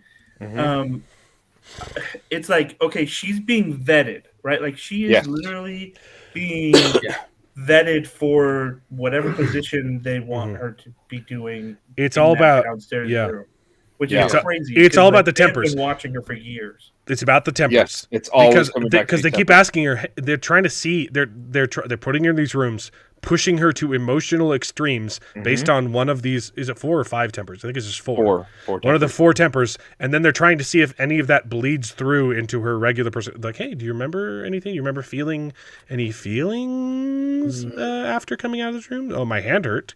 Are they trying to suppress the four tempers? Yes. Yeah.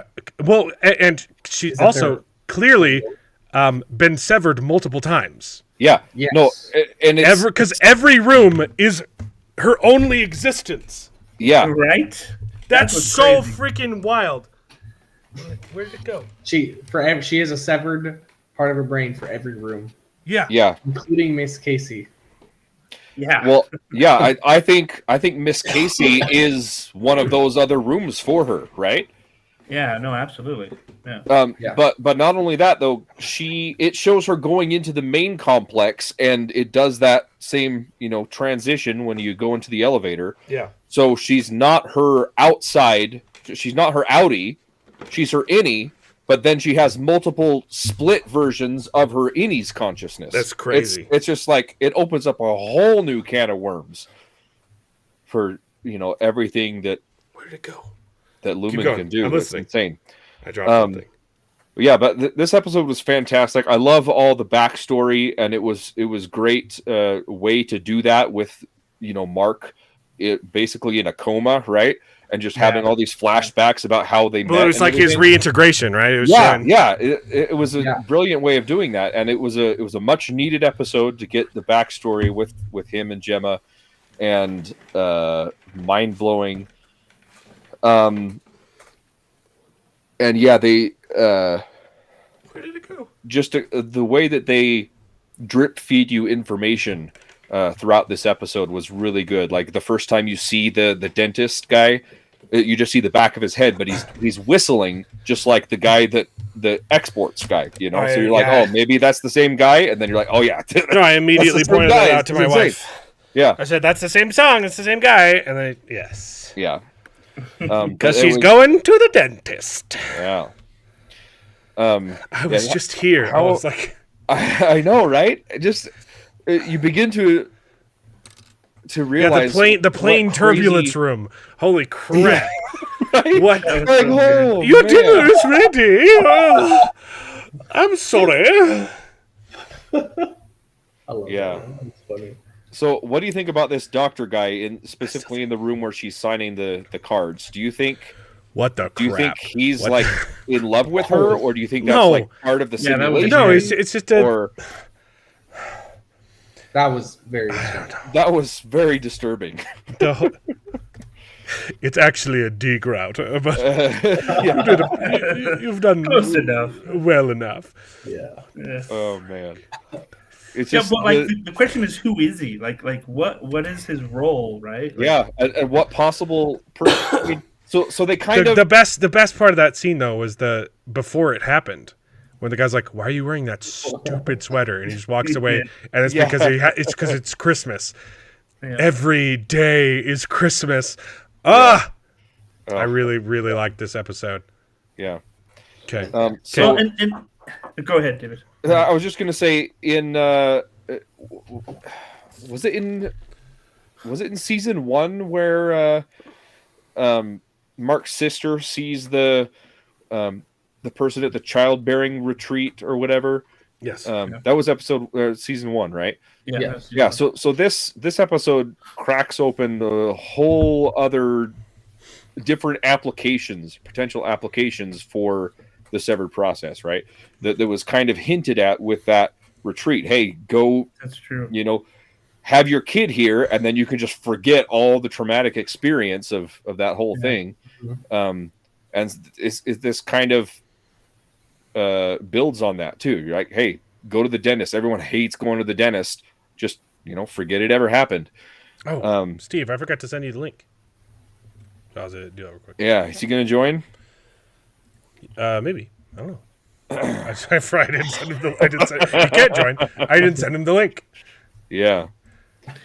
Well, and then there was the stuff too that like it was crazy to. I mean, and they're so artful about how they have been telling us little things, right? Like, The editing in this episode is just like I know when it starts doing like their like montage of like after their relationship montage, and yes. then but it's like erratic, and it's like where it, like, it's goes like back this is in this is between. sweet, but it's also like giving me anxiety. Like it was so good. It was played on like an old timey film filter, right? Like, but then it just keeps getting and faster artifacts and like Yeah, more, and you're like, stop. Yeah. But then there were so many things too, like where she has the card, right? When she's like, oh yeah, this is the guy fighting himself, and you're like, oh, those cards we saw last season, right? And it's like, but she had them before, right? So did she like?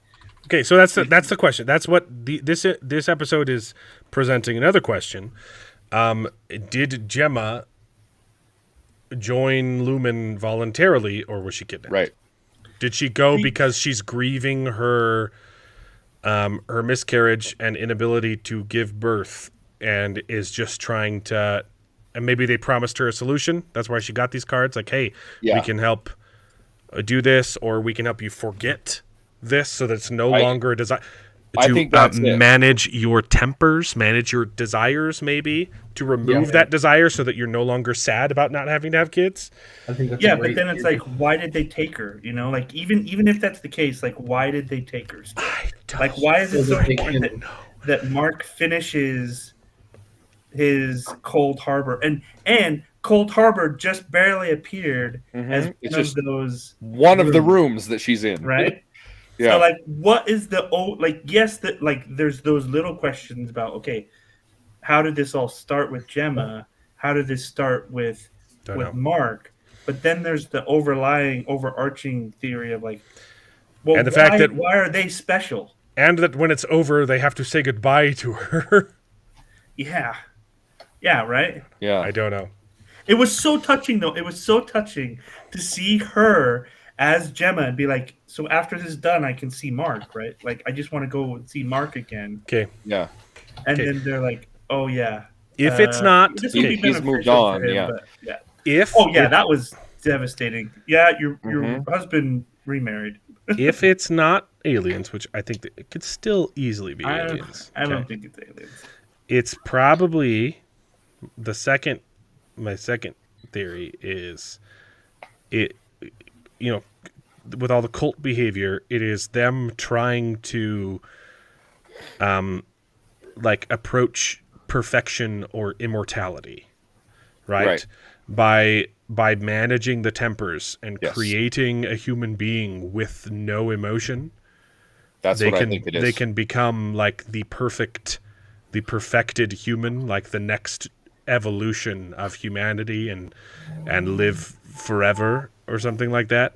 Yeah. And so they're using these test subjects who are flawed and trying to fix them and it's a process that they're going to apply to Kier to bring him back. Because maybe if you can have an emotionless person, then you can reinsert a previous consciousness and take over their body or something like that.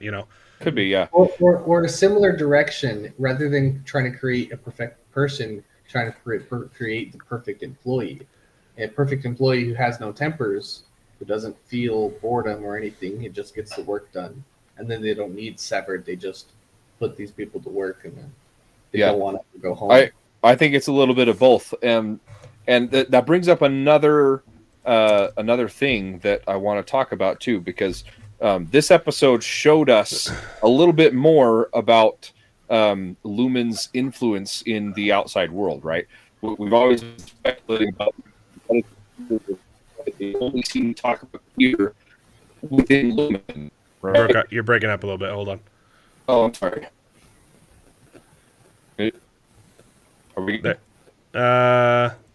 Oh, what is the deal? I don't know. It probably wasn't like a good point he was making either. But must not have been important, I guess. Can you guys hear me now? A little bit better, yeah. Okay. So what I was saying is no, it's back. No, you sound like a robot. Yeah, I think it's in. Hello. Severance sound like it learned not to be the show Lost. It still could be an empty mystery box. I don't see how it could be though. Like it's so intentional. These mysteries are all interconnected in a way that just like I agree. I don't see how the box could be empty. Like they're clearly you've had the actors. You've had the actors and the showrunners specifically talk about how they're working forward to, to their thing, and they're commenting on fan theories. And that we could be wrong, right? This could end up just totally sucking at the end, but yeah. So far, I'm liking it, and I think they're giving us enough answers to make me think that there's something in this box. I turned down my the resolution on the camera here. Is that better? Yeah. Okay. So what were you saying then, David? Sorry. So I was saying before we were talking about in previous episodes how much influence Lumen has over the outside world, right? Because we only hear about Kier from within Lumen Industries. And here we see that the blood drive that they put on was sponsored by Lumen. And then we have the doctor that was in the fertility clinic, right? So is it... Their genes are special and... No, well, they're gathering information on potential test subjects. Yeah, the question is if they have power outside of the world and everybody knows it, and they're like this big thing that has their hands in everything, or if they're more like an Illuminati type of thing and nobody knows the depth of their influence, right? But so I was reading about this, and someone mentioned that in a previous episode you saw a license plate. For one of the Lumen employees, and it has Kier on the license plate. Yeah, so that could be. Yeah, they don't shy away from talking about Kier in the real world though. Like right, but that's just the Lumen employees though. Yeah, it's it's also not like as culty when they talk about them on the outside. Right. So that's what I'm thinking. So again, the license plate could be just a company license employees there, or it could be. A big historical figure outside of Lumen as well. But I got to address this comment real quick. Okay, go ahead.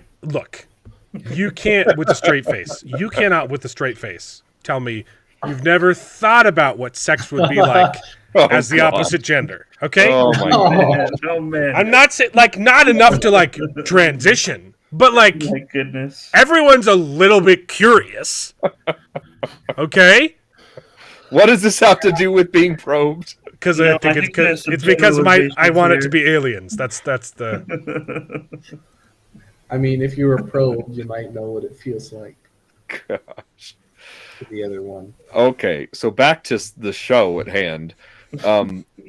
When I was looking at that license plate, someone brought up that on the license plate is a Latin phrase, "remedium hominibus," which means a cure for mankind.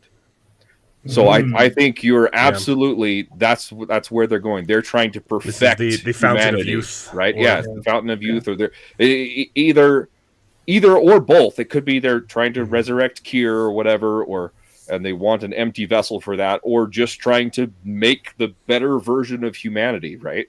By tempering the taming the four tempers and being a balanced individual with your emotions or something. I don't know. What a wild show. Yeah. It's a really good episode. Yeah. Fantastic. Let me look at my notes and see if there's anything else. No, we talked about that. The only other thing was there's that separate department that we finally see in that no CGI shot that you talked about. You mentioned. Oh yeah. About they just monitor everything else on the severed floor. Did you I notice think that's the same that we saw their monitor in episode 1 or whatever at the end that they're monitoring Cold Harbor. I think that's the same department, but yeah, did you notice that they look very similar to the people that they're watching though? Yeah, I noticed that. Right, it's things like that though. It's like why is that important that they have to kind of look similar? I think to that's the just like people a that quirky aesthetic thing, and it doesn't really have meaning. Yeah.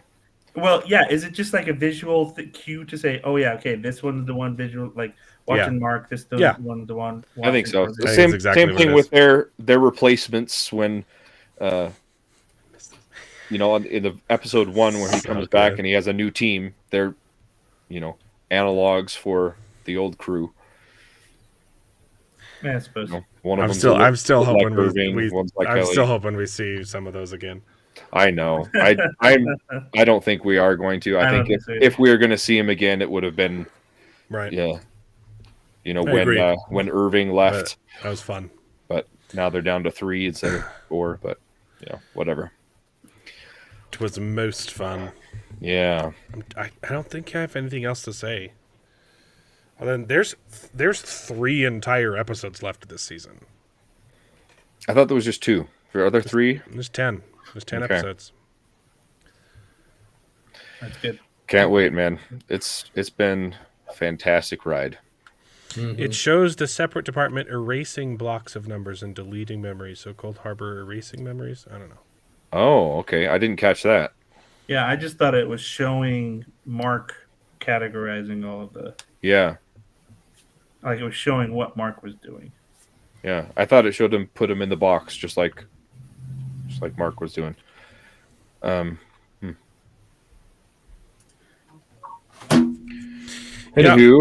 I don't know. Yeah. Okay, Severance Gorge is good. I actually How's haven't David? seen that one. I didn't watch it again, but you can talk about it. Yeah, you guys. Yeah, sure. Sorry, I had sick kids all week. It's crazy. I was sick all week too. I was sick, that's what gave me the excuse to watch it. I had sick kids all week, and I have a day job. Although sick kids is more responsibility than being sick. Your mom's more responsibility. So okay. Still can't talk about my ending fixes then. You can talk about it. Yeah, we can just mute for a little bit. We'll mute. You guys give us the thumbs up when you guys are done. Look, okay. Yeah? Okay, we'll just mute. I'll mute. I'll let All right. you. I'm gonna go hit up the restroom. Be back. Go pee. It's a good movie. It's a good movie, right, Charles? You liked it. Yeah, I thought it was great. If I give a quick, I think it's the best Resident Evil live action we've ever had. Resident Evil? Yeah. I got strong Resident Evil vibes from it. Yeah, I don't hate the ending, right? It's just too sappy, and they missed an opportunity to have the whole thing come full circle. And there's nothing I like better than a full circle. Mm-hmm. This one just felt like, I don't know, like the ending of every rom-com ever. Like, oh, he's alive, or like the ending of I don't know, like The Bourne Identity or something. It was like, it's fine. It's just like not super impactful. The ending didn't blow you away. It doesn't blow me away. Okay. Yeah. Here's And how you fix I honestly, I agree. I reflect that. Here's how you fix the ending, because I really liked the whole thing. It's a nice little love story, nice little apocalypse, and then you go into the gorge and you're like, wow, these are some really cool practical effects. It was a little bit too like, oh, they never ran out of ammo, and there's, it's not perfect, but it was fun. And then they get out of it, and it's fine. And then the people show up, the bad guys show up, and I liked the resolution of just blowing everything up and running away. Okay, where it completely falls apart is, we gotta quarantine for 10 days. Yeah. And if we start turning them, we'll kill ourselves. There's no reason why they needed to quarantine separately. They were both exposed to what was in the gorge. It would be a much more responsible thing to camp out in the jungle together 10 days, and if the other person starts turning, you have someone who can deal with the problem. Okay? Maybe, Right? That was silly. But if you were to stay together and one of you were infected, could that one not infect the other? Whereas if you were to... No, because they said it. If it Separate. works, then it works, and if it doesn't, it doesn't.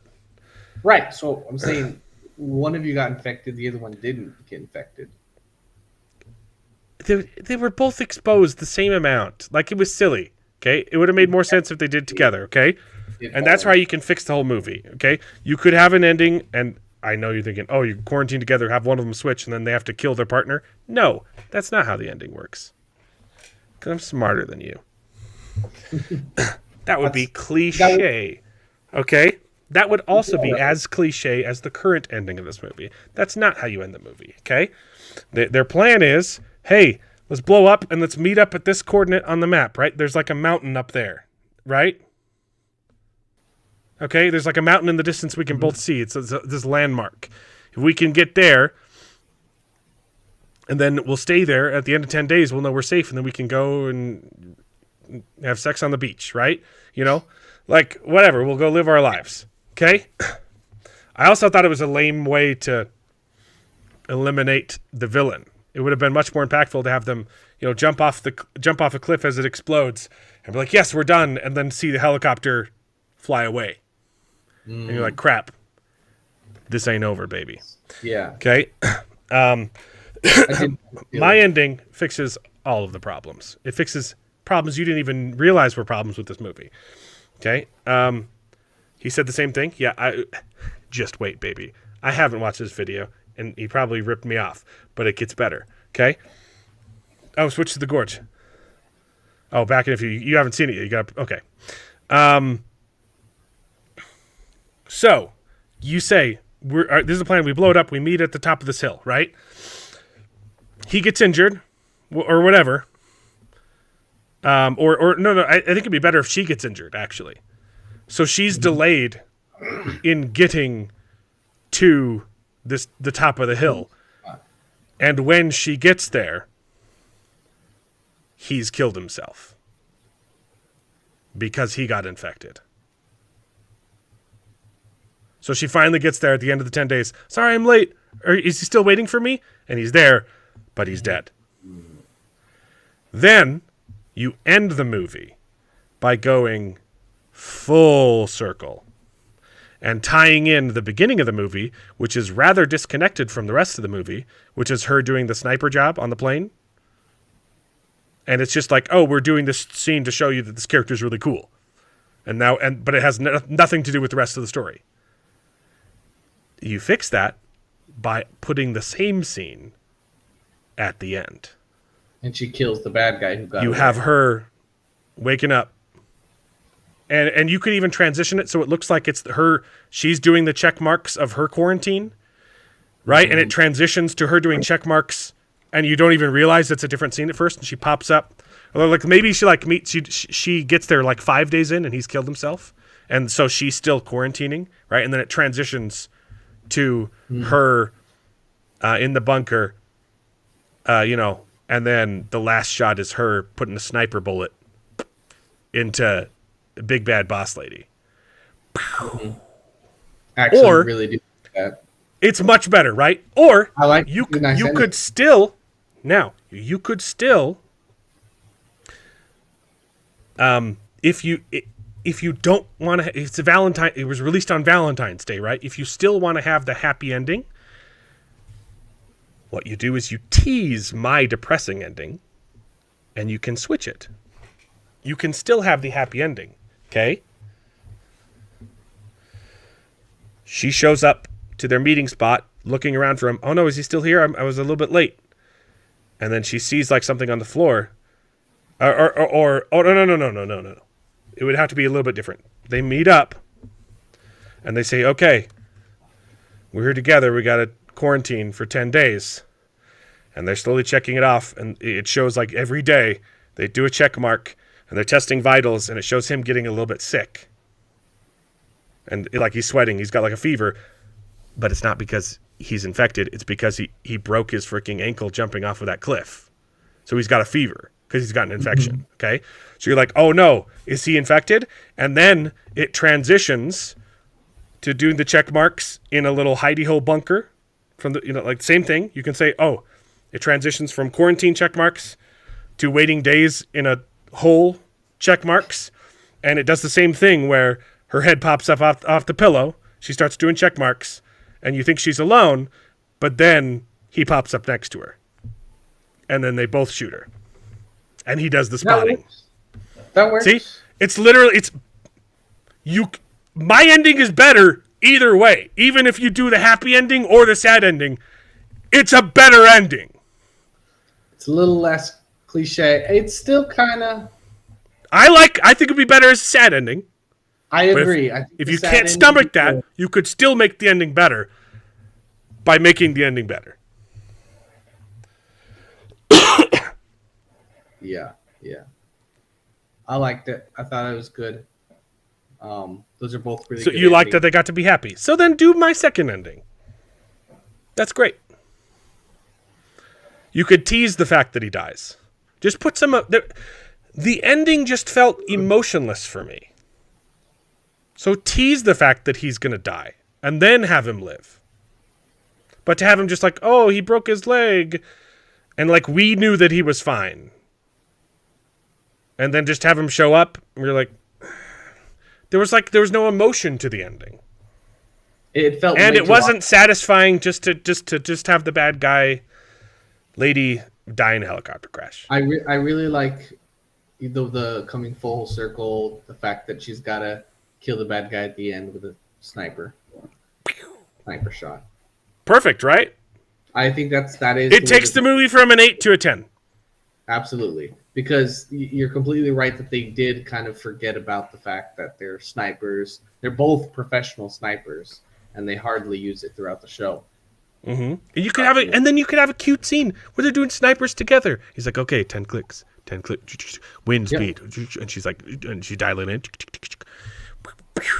So they're having a competition. And she's like in a boardroom meeting or something like that. You know, she's like, oh, all this money. We finally got the money. Head explodes. The gorge. Ba, ba, ba. You have to have a song that says the gorge 100 times. Gorge. It'd be great. I think that's a great... Yeah, absolutely. 100%. Better ending. But in terms of the rest of the movie then... Or you could do the Romeo and Juliet ending where she finds him and she thinks he's dead of a fever, and so she kills the bat, and then she kills herself, and then he wakes up and then takes his own life. No. Yeah. Romeo and Juliet is a comedy. Yeah. If you don't know that, you are not reading the text correctly. It is is making fun of young love and how stupid they were. So, Quebec, guys! Yay! We're done talking about the gorge. It's a good movie. All right. Fantastic. Jared. I'm back. Jared hasn't. What is he looking at?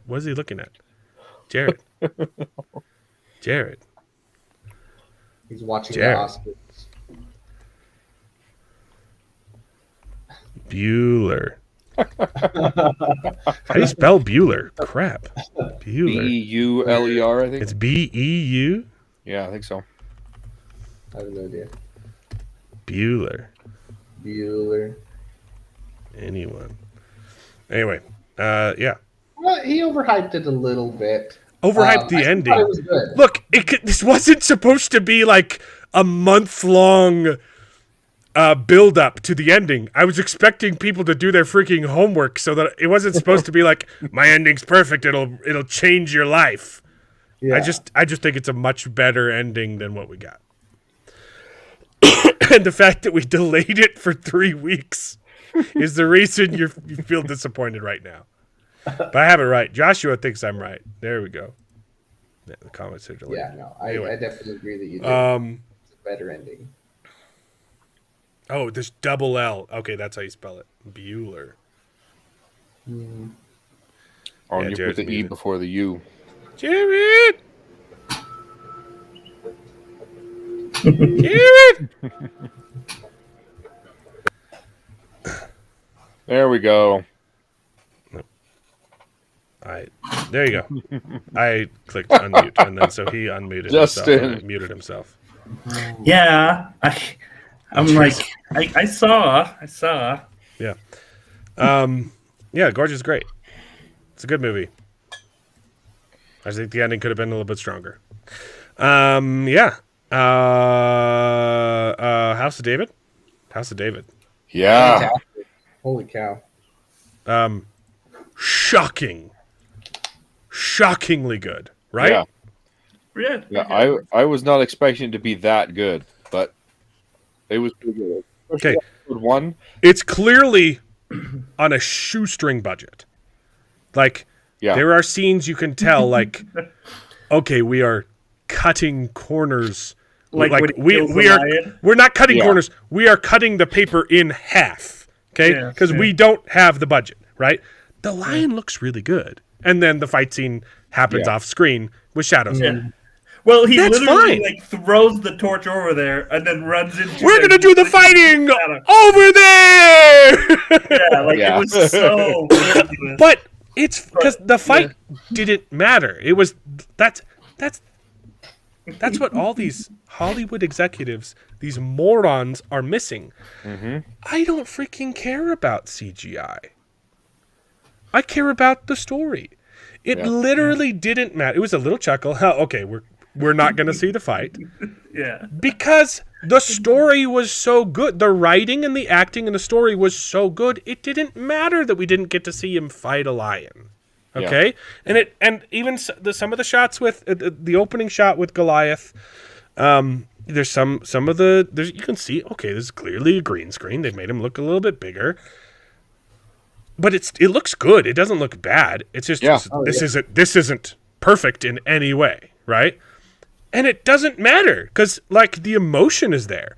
Yeah. And look at Game of Thrones. Okay. Game of Thrones season 1 has like 0 CGI. Like the cold open has got spooky ice boys, right? And that was like all their money went into the cold open to say like, hey, there's this lingering threat that's going to be here the whole time. The rest of that season, it's just people talking. It's people talking, and character work, and dialogue, and plot. That's the reason why, and boobies, okay? Okay? But I'm saying, like, it's so funny because every single studio has been chasing Game of Thrones for, like, 15 years now. When did it start? 15 years ago?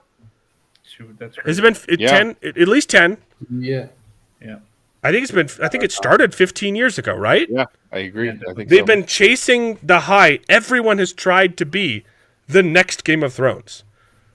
Even things completely that have no business being Game of Thrones. They're like, oh, this is going to be the next Game of Thrones. Completely misunderstanding what made it great. What made it great was great dialogue, great character work, and a pretty interesting plot. Okay? House of David is more Game of Thrones than any show that has tried to be Game of Thrones since Game of Thrones. Yeah. It's a PG Because Game of Thrones. it's acting, character work, and plot. That's all we care about. Like, it's legitimately good. Like the stuff between the two brothers, the stuff between Saul and Samuel, there's Absolutely. political machinations where you're like, oh, there's real freaking consequences to what's happening in this story. And it's a story that everyone knows. It's the Bible, okay? Probably one of the most famous stories from the Bible. Even if you've never read it, you know that David, spoiler alert, kills Goliath, okay?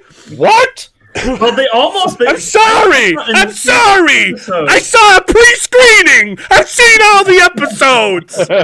Well, I thought they were going to keep that away in the first 10 minutes of the show. Yeah. Literally, like, he's running towards him, and I was like, "Oh, okay, that's it." Like, I thought the show was going to start with him killing Goliath, and the rest of the show was going to be his whole rise to power afterwards. Yeah. Yeah, me too. The whole story, because the way they're editing. But I'm glad that they're leading up to. It was a great way to start it, though, because this is like, okay, this is the story that we all know. David slew Goliath, right? And we're going to start with that as a little teaser, and then we're going to say, okay, this is how we got there. And even at the end of episode 1, it literally goes like, back to that, right? Record scratch. You're probably wondering how I got Yeah, no. It's right, you know, but it works. It was really good. Actually, you're back. Maxa. Who won? I heard a woman won Best Actress, and everyone's happy you hear about me? it. Well, that's usually the case.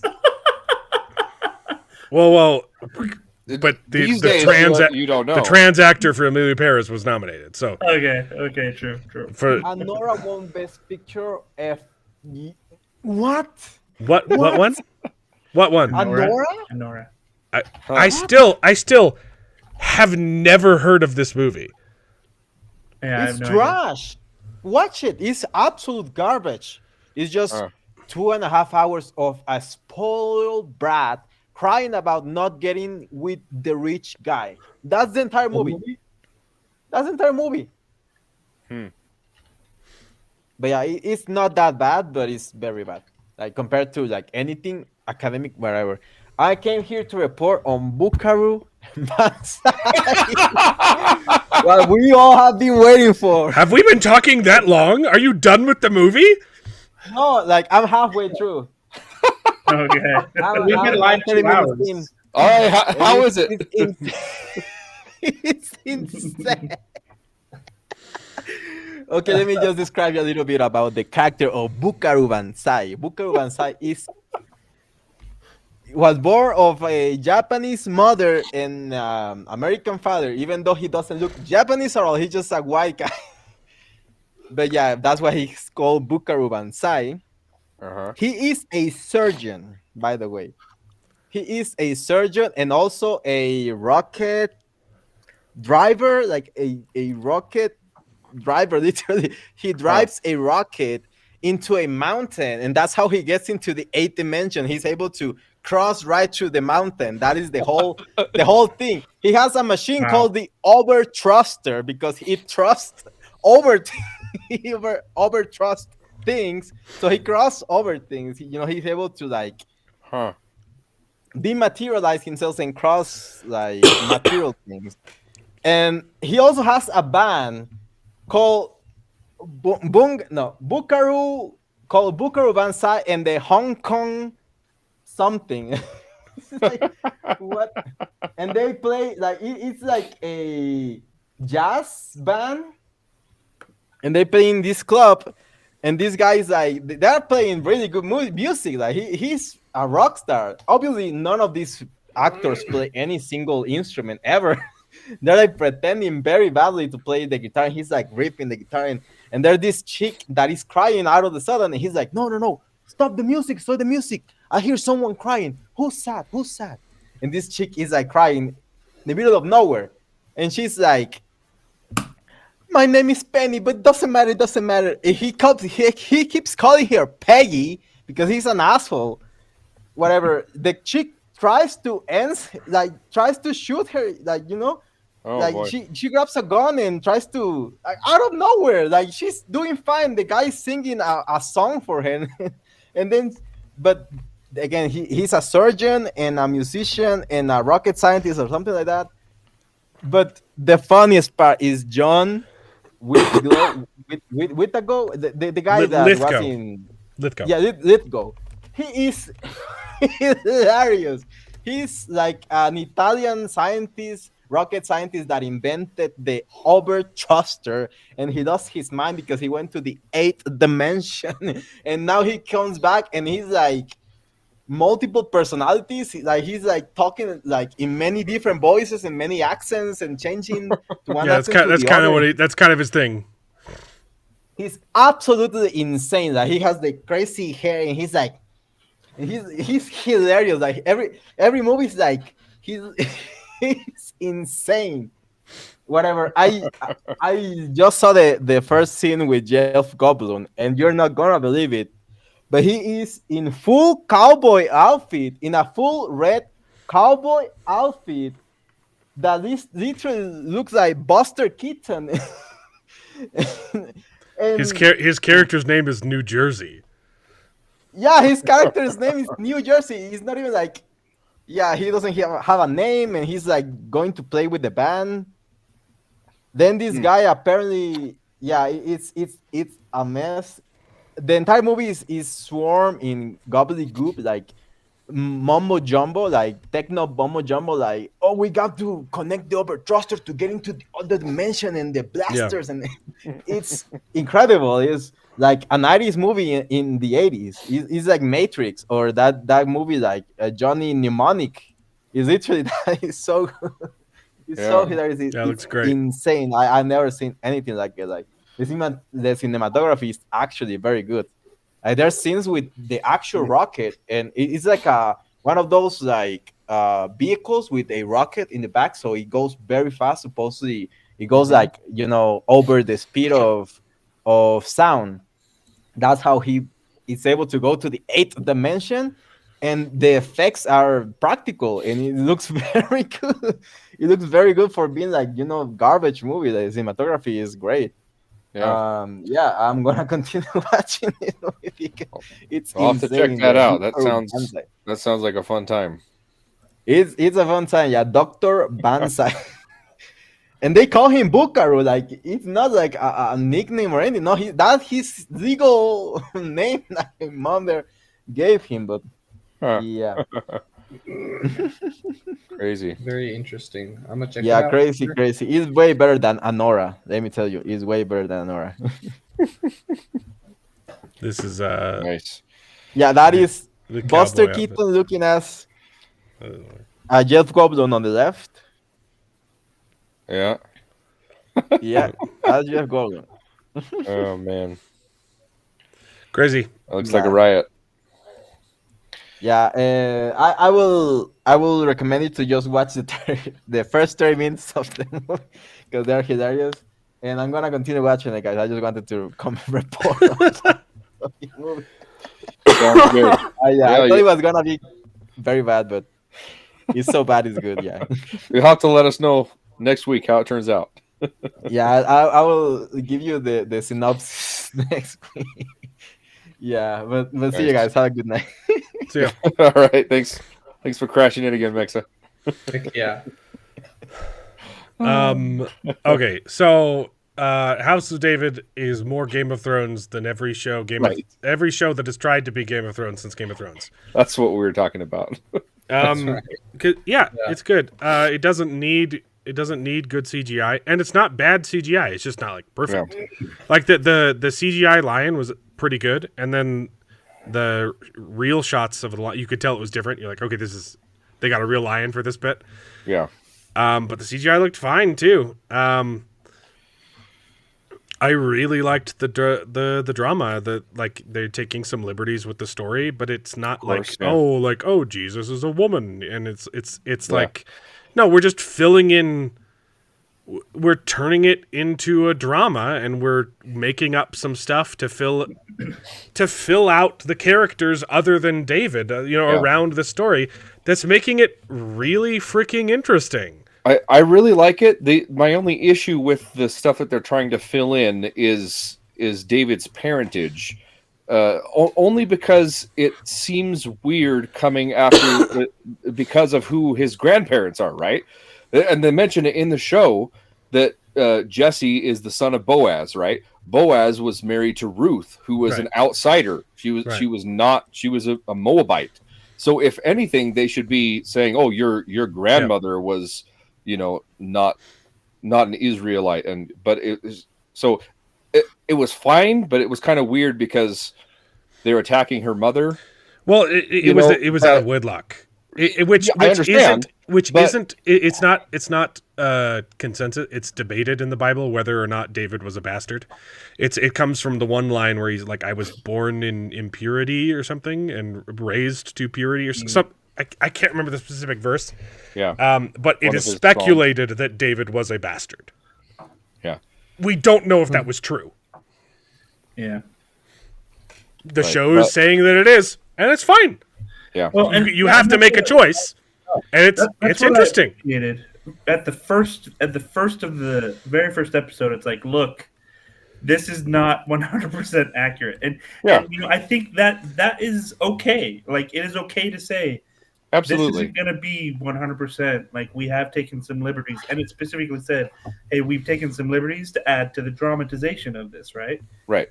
And so, like, I think that's totally okay as you're trying to tell a story. Yeah. But let us know, like, if you're trying to make a movie about this sort of thing, like, let us know. Yeah, I'm not trying to be 100%. If you're trying to make a Wheel of Time adaptation and you claim that it's being faithful, and then it's not, That's what we don't like. But that's the thing. They do make liberties, but I feel like it is still faithful to the heart story of the biblical stories, right? Exactly. They're the filling stuff that they're adding to makes sense. add It's fine. because David was treated differently than his brother. He wanted to go fight, and they said, "No, you don't belong here on the battlefield. You're the shepherd." Right. So adding that extra backstory of why they treat him differently it's fine. Like I said, it was just a little bit weird because all of their grandmother was Ruth, was not an Israelite, which at the time was even more shunned than that sort of thing. But anyway, it was good. The episode 1 I thought was really fantastic, and again, I don't know why they're dropping 3 episodes at once, because episode 1 was sufficient. The rest will be it weekly. was a perfect little package. I know. Yeah, you didn't need all 3 episodes. I understand why all these shows feel like they have to drop 2 or 3 episodes on the first week. It doesn't make any sense. It was especially with this one. This was these are long episodes. Well, it makes sense when your show is bad, David. True, but this show didn't need it at all. They're doing that with everything. Like, I'm lucky that I got sick this week so that I could watch all 3. I would not have been able to watch all 3 episodes this week. I haven't finished the third one still. Yeah, I'm still working. Shame. Episode 3 is my favorite. It was episode 3 is fantastic. Good so far. I just haven't episode 2 was not as good as the first one. There was a lot of extra fluff in there, which was good character work and setting up some things that I think are going to flow more naturally in coming episodes. Uh-huh. Yeah, they're setting up some romance, setting up some reasons for David to play for King Saul and try to and ease his temper or whatever. But yeah, episode 2 was not as good as the other ones. It was still great, but it wasn't. There wasn't as much there as episodes 1 and 3. But man, can we talk about casting? Like, every one of these castings is like nails it, hits it out of the park. Like, they're perfect for the roles. Every single one. The only maybe exception is Jonathan is a little bit too old because he's supposed to be more David's age, and he maybe just because he has a full beard. I think it's still fine though. They're well within the same kind of age range. Which one's Jonathan? Saul's son? Jonathan is Saul's son is the heir, right? He and he's Jonathan the older brother, right? Yeah, Jonathan and David are supposed to be best friends or become best friends. I'm really looking forward to that. Yeah, me too. I'm interested to see how they reveal this whole David being anointed to be the next king. Right. Characters. Well, like they're already sowing those seeds, right? Jonathan is like, he's seeing his dad. He's like, I thought you taught me to believe in God, and you're like Yeah. rejecting it now. Oh Jonathan's my goodness! I like the fight doing between fantastic. them. That was great. Oh, with Saul going crazy. No, Super yeah. good. Oh, the training fight scene too, and also Well, when Saul goes crazy. so the training fight scene was The a lot better. choreography's phenomenal. For the It is most part, it is. way better. Look. It's way better than what we're getting out of Hollywood. Okay. There were several things. At least all of the strikes looked like they were going to land on target. Yeah, they were trying to hit each other. There were still some trite things like doing unnecessary spins and doing holding at the bind. And that There were sort of some thing. flourishes. I didn't see the like flourishes- spinning. No, but there were a It couple looks- of a spins. spin. There were a couple spins, and then there was one bind that lasted way too long. But they were again, talking. They were talking. Yeah, it's not a battlefield. it's a situation. lesson. They It's a are- lesson. Exactly. So I give it a pass. The rest of it was really good. And we've seen the battlefields, and the fights themselves look great. Yeah. Yeah. The fights themselves. Yeah, they No, did. I agree. The other thing that could be said about the fighting, especially I think it was in the third episode, where they go to the city that was That's ransacked. the ending of the second episode. Yeah. Yeah, so that one where his brother takes saves on him, like an entire legion by himself. Yeah, one it at a was really time. good. One Yeah. at a time. It was really good. believable. A It was a little little excessive, bit, yeah. but it was believable But it was enough fun. because it wasn't just outnumbered. He was just one. He just got real. He's just a good fighter. It's Yeah. fine. Yeah. Yeah. I will say, I think episode 1 is a little bit flawed in its structure. Okay. But because I oh shoot, really liked episode 1 how it was yeah. laid out. Oh yes, that's episode 1 when Samuel Mm-hmm. tells Saul he loved him. I got moist. I almost cried. I was like, That was one of my favorite scenes. it's like I loved you. You were like a brother. You were supposed to bring balance to God, not betray him. And I thought it was. You were supposed to bring balance to the priesthood. Yeah, because you could see he was passionate, and I thought it was going to get weird, and it was going to be like this weird, So like, good. hey, this prophet guy's off. No, like you were But yeah, they God's brought it back anointed. and- yeah, I he loved you. pretty well. Yeah, It was so good. That and I think episode 2 when the child actor for David. Holy crap! Phenomenal, yeah. When he starts screaming, I've never seen a kid do that. That was so like I got moist there too. Haven't cried yet.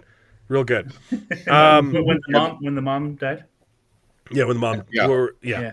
And that was a good Screaming. backstory too for this lion that's been plaguing their family for years, and what a victory it was at the end that he took him out.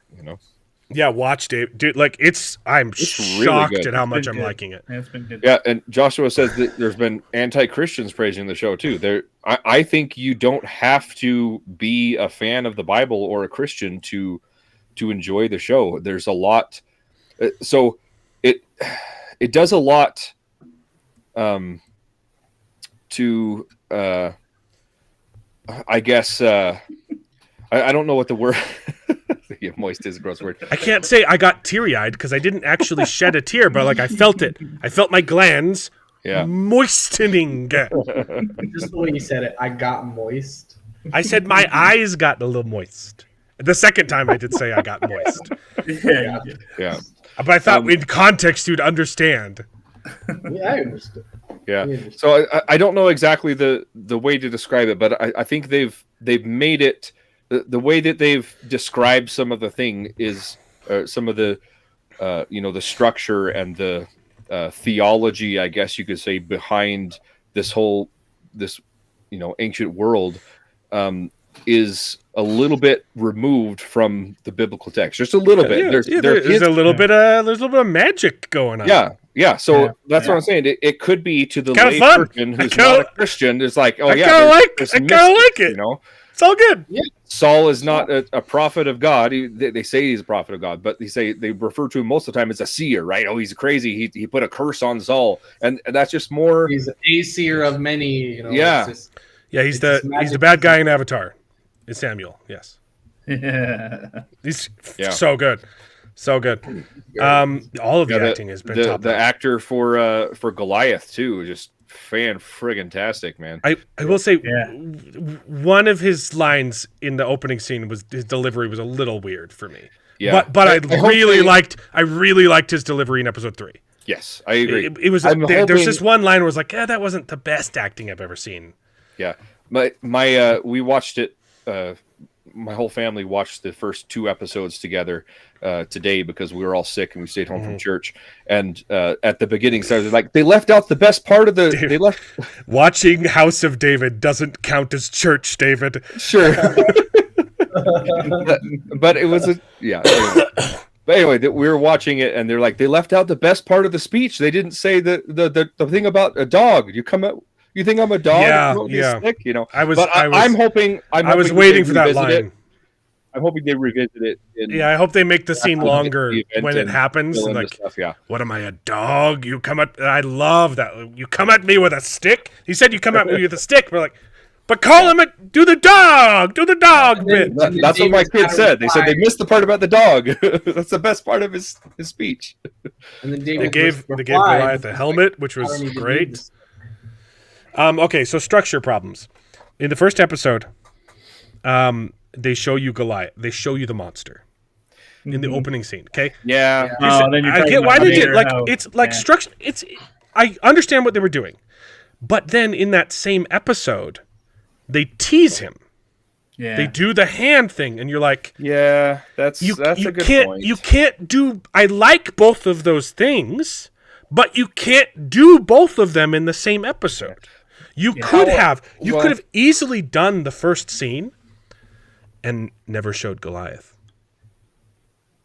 Like Yeah, just show him only starting to show walk the up. Israelites Or and his just you shadow just or hear his voice. You hear the thump. You hear him, and you're like, send me a man to fight, you cowards. And David's like, I'll do it. And then And then he starts Yeah. doing his thing. Do you think a stone can change the course of history?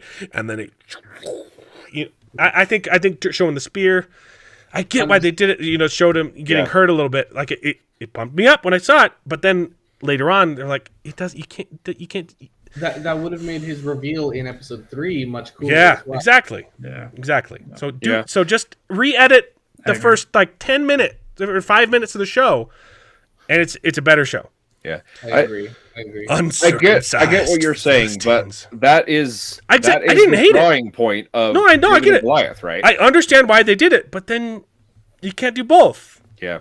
No, I agree. I mean, it does still kind of work because we Show his as an feet, audience like see him, show but- him, Yeah. show someone standing there, and just show him out of frame. Have him standing next to a guy, and you're like, what the? That makes him feel bigger. But you don't do that. see him there. If you're just doing give glimpses of the T-Rex. That's a good Like- point. They should have shown like his feet or his shadow or just his booming voice. You're right. That Or- would've been better. Or do that scene at the end of the episode. Well, but then Start it, Yeah. but don't show him, and then cover him the hand to they David, do. like They blocking come the back- sun with his hand, and then pulling it down, and it's Goliath. They come back to that scene in the Yeah. end of the episode anyway, so they could have done exactly what you're saying. And then he does the flip. Oh, I get stabbed with a stabber. Okay, here's the other thing. It's structurally great. The entire time I'm watching this show, involuntarily, maybe just because it's on Amazon Prime, the entire time, and this wasn't just me, Aldan had the same exact experience, I could not stop thinking about the Wheel of Time. There are so many parallels between this show and the Wheel of Time, and I could not stop thinking of what could have been. yeah, that's sad. Saul's madness. Saul could literally dang. be the You're right. perfect Lutheran Telemann. Yeah. I could literally, the second he started going crazy, I could hear his voice shouting, Ileana! Ileana, my love! And seeing him fight his own family and and spear, like, wow, like, why they didn't even film the prologue! Because Rafe is an idiot. It's the best scene in the whole series. So watching that, watching just the dialogue, the costuming, the costumes feel like clothing and not costumes. Yeah, Like when I'm watching the Wheel of Time, I'm looking at cosplay. They are costumes, and they've got gorgeous dresses. The Queen and her daughters, they look like Aes Sedai to me. Like, what give these guys all of the money that you're giving to Wheel of Time and Rings of Power, and let them make the Wheel of Time. Like, my heart was just breaking the whole time. Yeah, that's a good point. If they were this good, I would take this little Jew boy as Rand. Okay, I know he's not the right skin color. Dye his hair red. It's not the perfect casting, but he would be a good actor. Yeah. Yeah. And it's focused on the David, Queen, and it's focused on Saul. Like, it is focused on the characters. The Queen. Focusing on. Watching the Queen, I'm like, oh man, she would have been a much better Elida than the fantastic actress that's cast as Elida, but for the completely wrong part. And I just couldn't stop thinking about the Wheel of Time, and it made me depressed.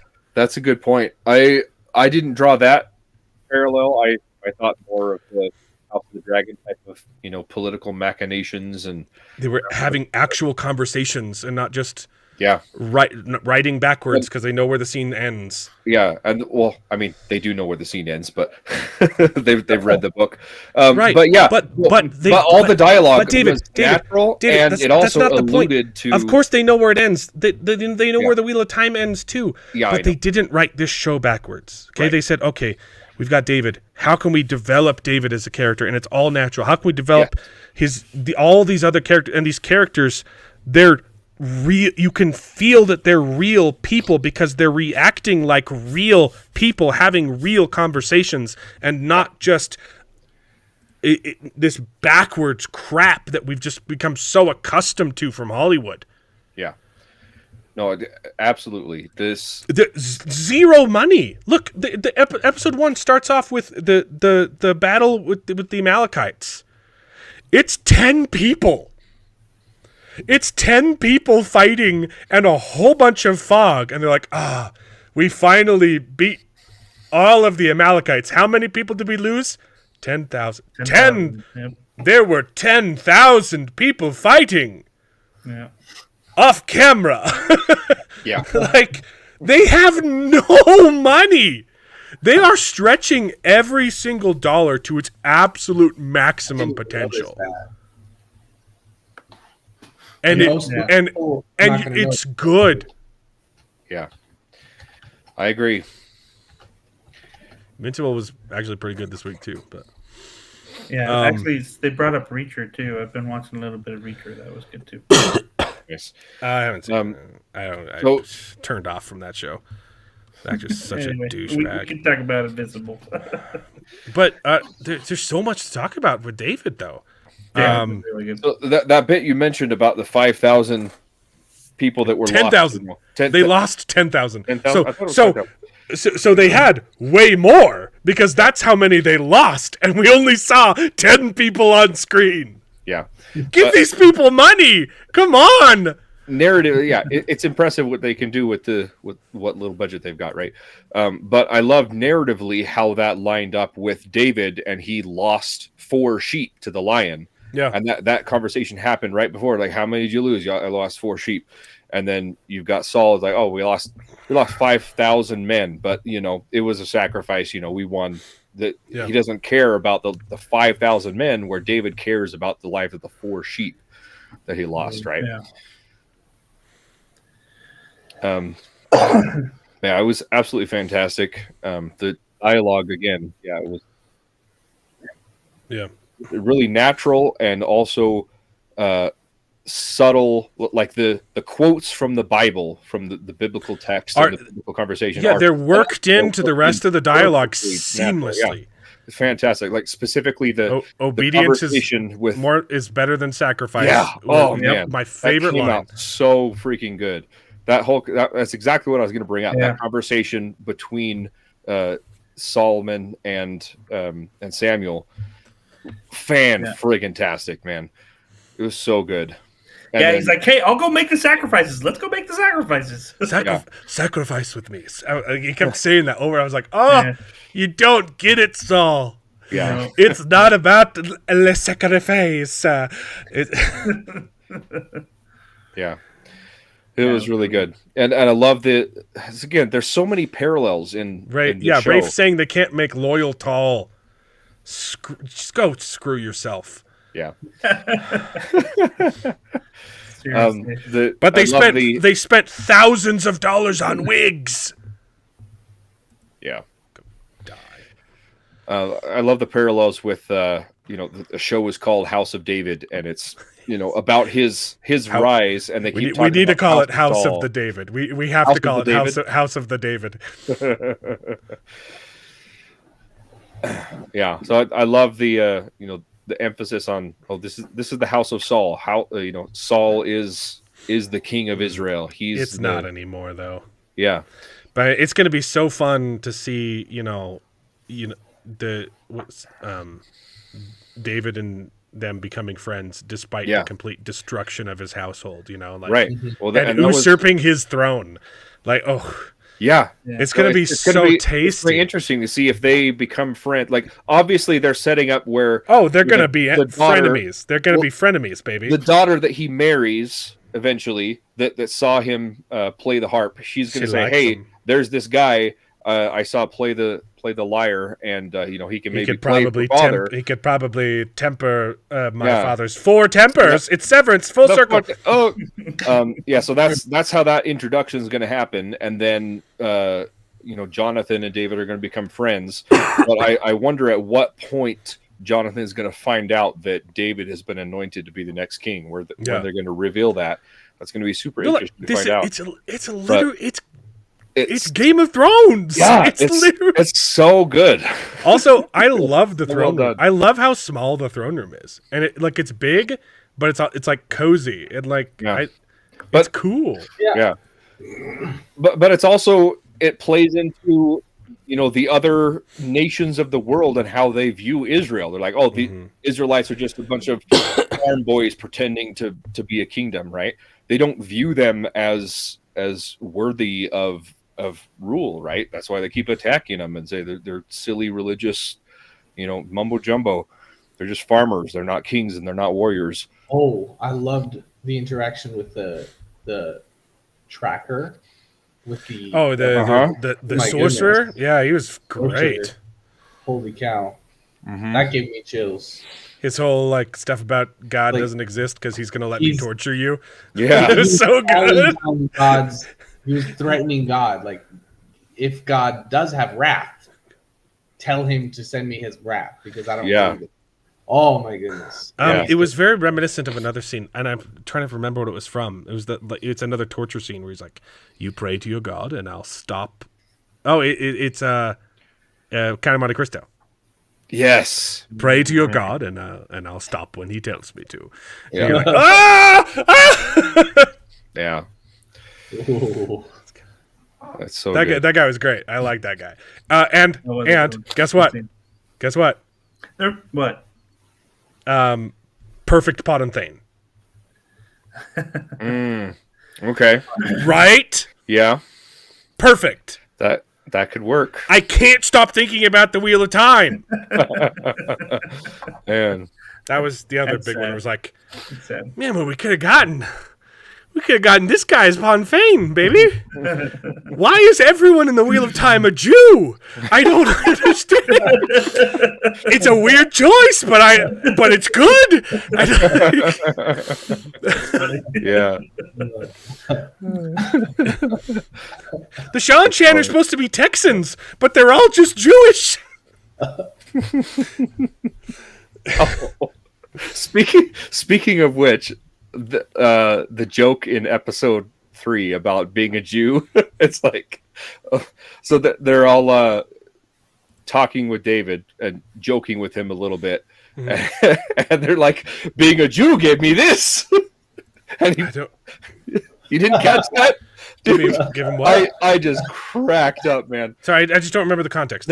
Okay, so they're talking about, I think they're talking about the knife that they got or whatever. And he's like, we got this from the Amalekites. We don't want that or whatever.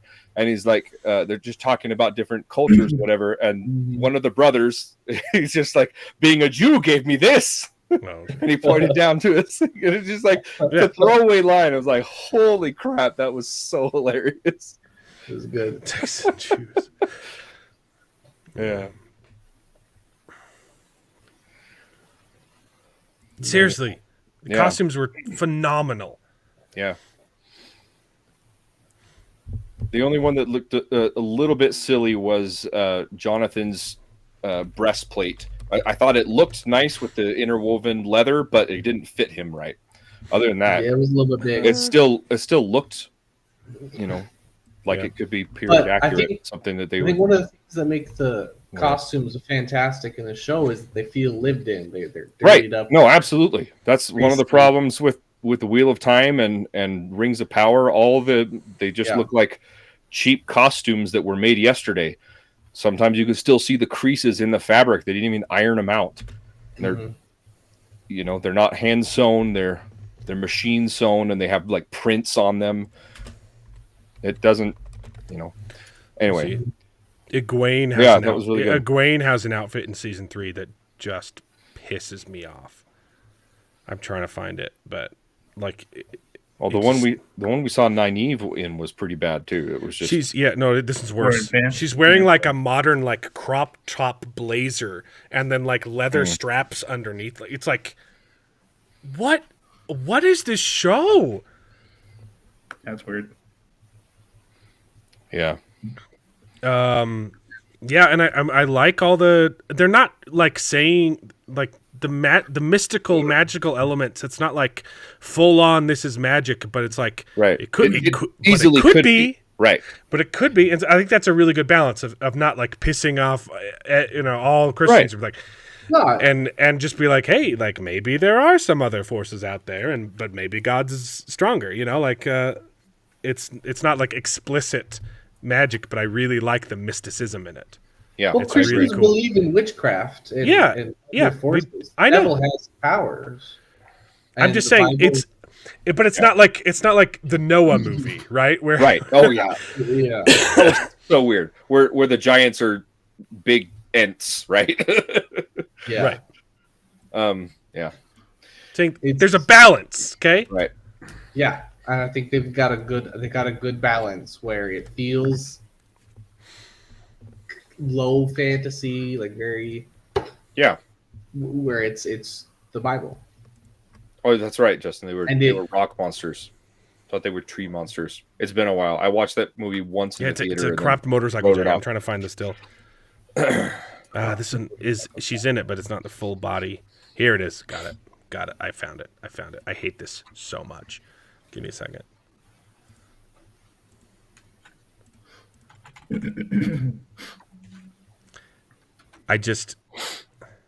Oh gosh. Yeah, what? What is that supposed to be? I hate it. Yeah. I hate everything about it. Same thing with Rand. He's got full-on buttons on his... And this is what's got on underneath. Yeah, that's not much better. This like BDSM... I mean, they really like the BDSM stuff, like it's weird. This completely pointless leather belt strap thing. And this is like a felt shirt with leather shoulders, and then whatever this is on top. You can see like this is made in a modern sewing machine. You can see the modern stitching and the seams and the hem and she could be MJ. Give her a glove. It's right. Just embarrassing. If it had a better pattern, I think it could be all right. She's an X-Man. She's an X-Man. Yeah. call. Yeah. She wants her shower screen back. Good one. More like my grandma's couch. Yeah. Our grandma had some nasty That couches. pattern is nasty. Yeah. And it definitely I haven't seen enough of the show because I've been wanting to read the books first, but I assume that You've been wanting to read the Bible first? I We're don't talking know. about book time. Sorry, I don't want any spoilers for House of David, please. I can't go to Sunday school. I've been avoiding church. Charles, you got to read the books. They're fantastic. I've stopped going to church because I don't want As spoilers. the show comes out. But like, oh, I mean, Saul's costumes. Oh, fantastic. Mm-hmm. Let me see if I can pull up some good. These pictures are too small. The costuming is phenomenal, and it's not just one outfit. Like it's part of the Wheel of Time. Like they use like the same outfit for like 10 episodes, you know. And then you've got like hundreds of dress changes just in these 3 episodes alone with the royalty, which is exactly what royalty would be doing. And it's not this stupid ostentatious, like, oh, I'm wearing a pantsuit with these shoulder things that Queen Morghese has got on. Yeah. See if I can find it. Joshua, is that do they literally just buy it off of Amazon, or is that anecdotal?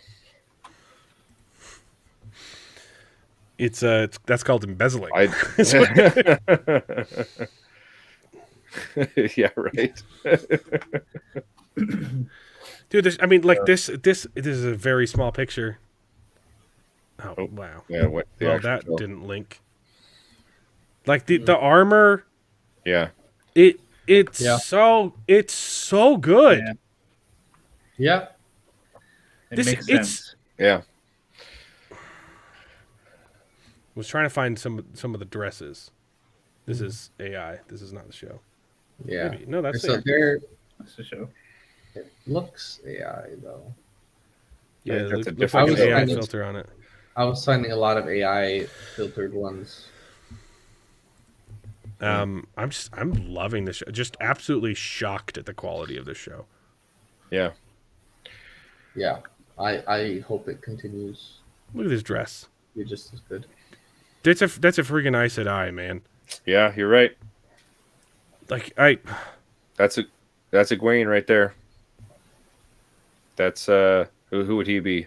Who's the crazy false dragon? I'm blanking on his name. either Logain or Logain. He's a or- little old for Logain, but Mazrim he Time. can do it. Now he could easily be a Forsaken. You know, Oh, I just like there's that's just true, so yeah. many like loyal. Look, loyal. Let's get this is I don't know Malkir The King warder. or something like that or something like that. Uno. Lord Gabriel. I don't Juno, yes. Uno, yeah. care. Uno. I keep calling him Juno for some reason. Yeah.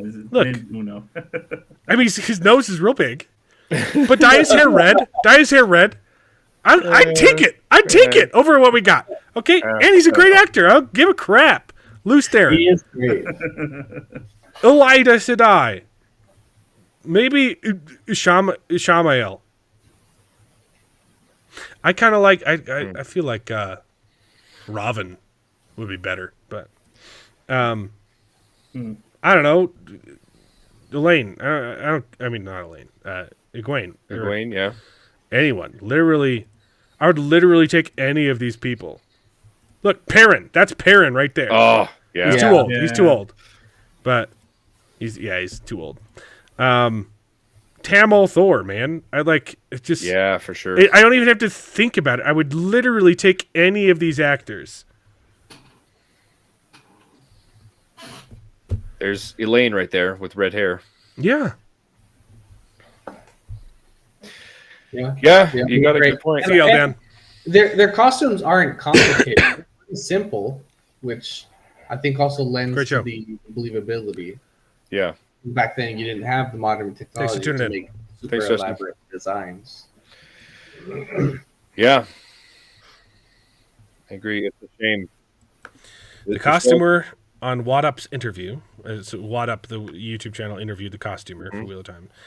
Said she wanted to reflect the post-apocalyptic feel of Jordan's world and not a medieval story. Well, it's not a medieval setting. It's a Renaissance setting. Yeah. Whatever that was, we just saw. Not that. The post-apocalyptic Renaissance. I can see him as a Shamael. Yeah. Yeah. Right. Yeah. Thanks for tuning in. Super good show. I feel like there's so much more to talk about. The witch lady who gave birth to all the Oh my goodness. to all the yeah. giants. priestess of Baal. Or yeah. I thought that was a different. Why didn't they use more than one giant though? Yeah. Why doesn't I'm kind of hoping we get more than Goliath. Like it'd be really cool if they got to fight a bunch of giants. I don't care. It's not accurate. Yeah. I don't give a crap. It's cool. Yeah, but also the witch priestess of Baal.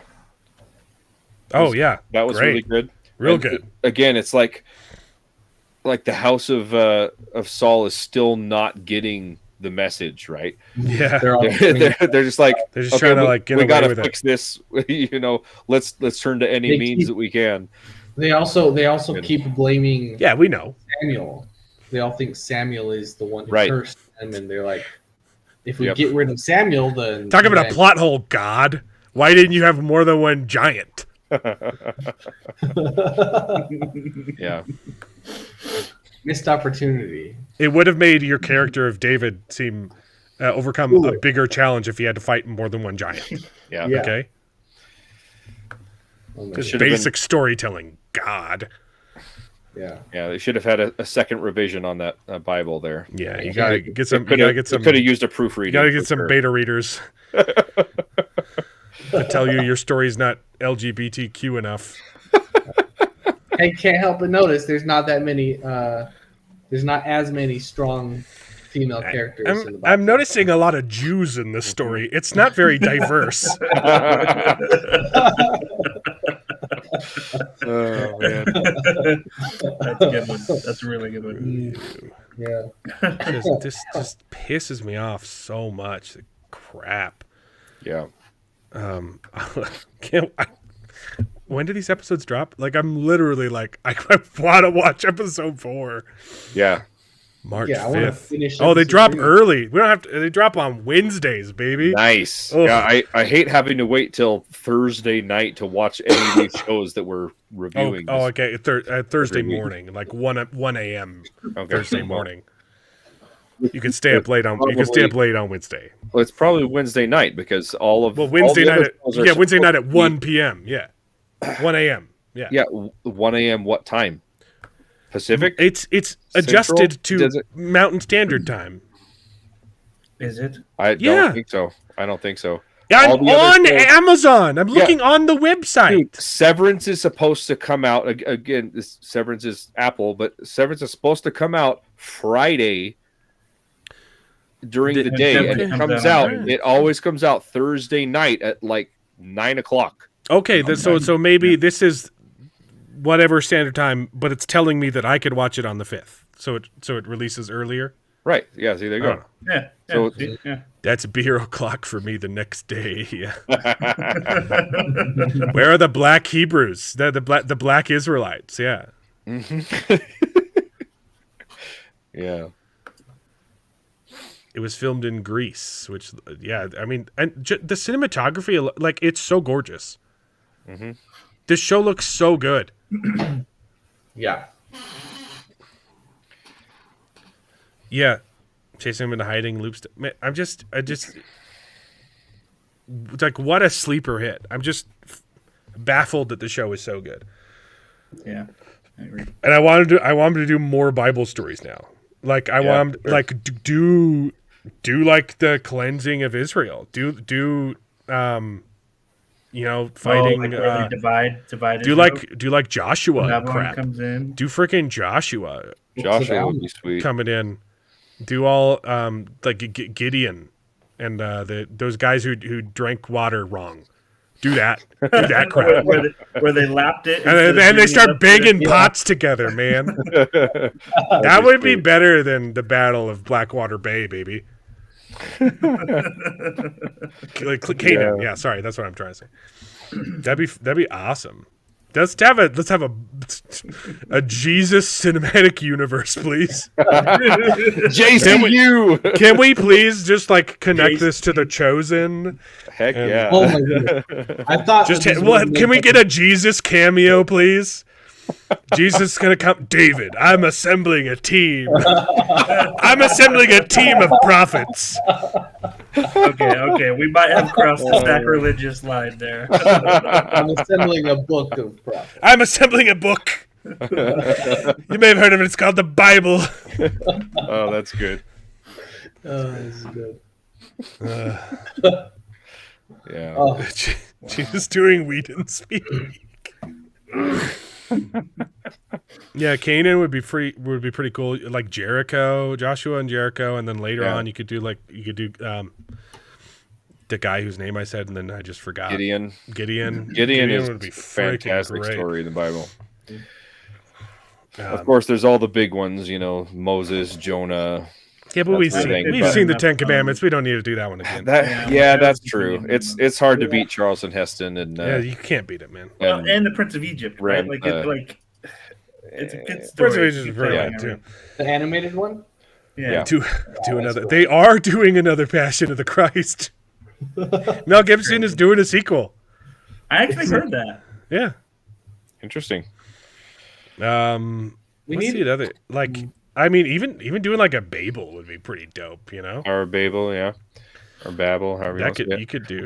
I think Jonah would be a cool. Fantastic live adaptation. Not as much action in that one though. You gotta have sword fights. Yeah. So you could could work in like Samson and crap like that. Oh yeah, Samson and That'd be Delilah. good. That would be amazing. See, and then you could have boobies. You could have. It would really be Game of Thrones then. Yeah. It kind of takes the point out of watching it. Oh, right. You probably don't want boobies in a Bible show. Yeah. Ooh. Goodness gracious. Joseph and the Technicolor Dreamcoat. That's a great musical. Yeah. That's really cool. You gotta pick the stories where there's a little bit of violence, so the normies will watch it too, though.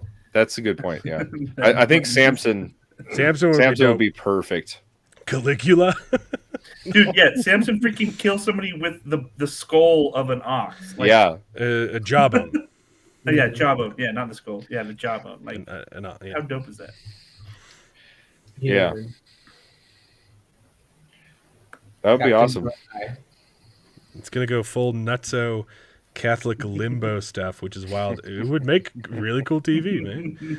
It doesn't need to be 100% biblically accurate. Like this show is taking a lot of liberties and it's kind of working. Okay.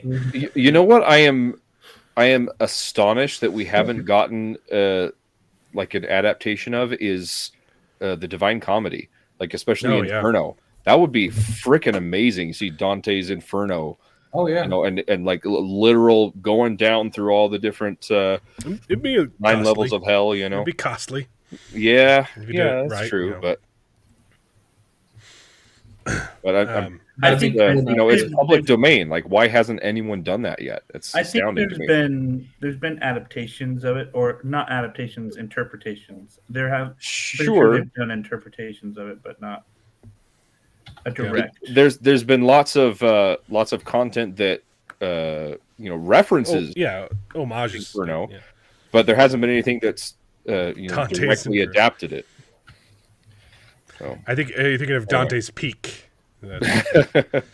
Joseph could bring in the DEI with his LGBT. If they had the little triangle he's got a rainbow dream coat with the circle and the My goodness. triangle or whatever. Yeah, that could be. There's lots of cool Bible stories you could put. I mean, the Bible's the Old Testament. Dude, Elijah would be freaking dope, man. Like Elijah would be. Elijah you could get real freaking mystic with Elijah. Yeah. With him, because he's literally like living in hiding his entire life from the government trying to kill him, eating bugs and crap. Yeah. Elijah would be dope. And we, members of the Church of Jesus Christ Latter-day Saints, know the books of Alma are basically the Games of Thrones. Yeah, Alma's Yeah. Book of Mormon's got some even cooler fight scenes. Yeah, For sure. Got a decapitation and chicken situation going on, run around without a head on. Yeah, Yeah. and we got assassins. Cool, we got cool stuff. betrayal. yeah. and- Ether would be phenomenal to see. That's great. It'd be some really cool stuff there. But anyway, yeah. Bible Cinematic Universe. Let's do it. I'm all for it.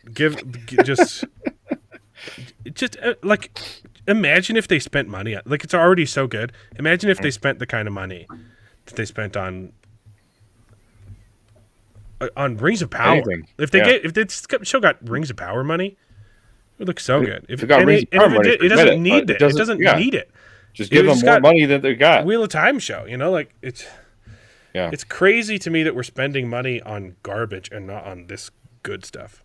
Yeah. So It's crazy that everything that Amazon has produced that they put all That of they their didn't have- producers and their budget behind is absolute garbage. But the other stuff that they host on and their the platform stuff that they is have that they phenomenal. didn't touch at all Yeah. is so good. Yeah. Yeah. So You guys are saying Reacher was really good. I haven't seen it. I don't really care. But Invincible, also a pretty dang good episode. Charles, I didn't show you Invincible, right? I showed James. Yeah, but I watched the first season. Yeah. I'm currently watching the second season. So if you guys are going to talk Invincible, Yeah. second Probably season is that. better than the first season. Anything else to say about David? I don't or- know.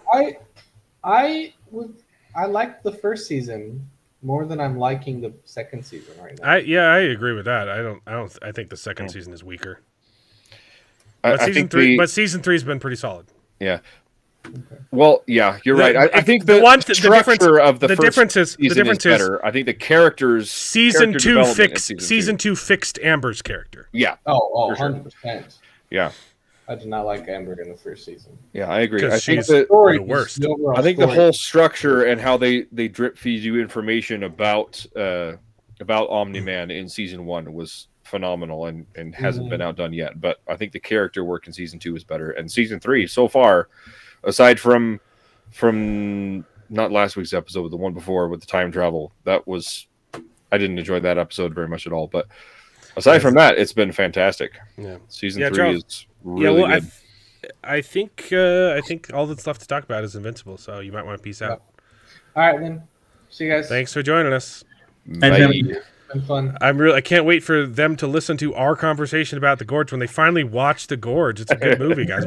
Watch it. It's good. All right, there's Yep. other We'll get to stuff. it. You wanted us to watch The House of David instead. Man, there's 3 friggin' episodes of that. I- That was like a movie and a half. It's not my fault, okay? You guys could have gotten sick this week too. All my kids did. You're right. You're I'm right. probably next. Sorry. All right, I'll see you guys. See ya. See you, Hi, Charles. Charles. Thanks for joining us. Invincible. Probably one of the strongest episodes of this season. Maybe the show. I've got some problems with it though. Yeah, here's the biggest issue I had with it is they bring up. So I'm worried that they were trying to bring this whole thing of like he's just misunderstood. The bad guy's just misunderstood. Yeah. That sort of thing into it, and it's like, okay, like, that is not the issue. That's not the issue.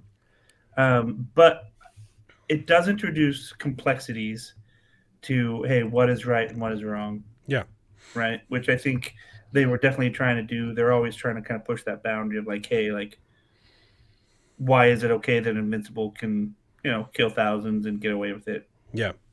But Well, they also clearly say that this guy is wrong. Like he kills his wife and son. oh yeah, at the end, yeah. And so like it was pretty good.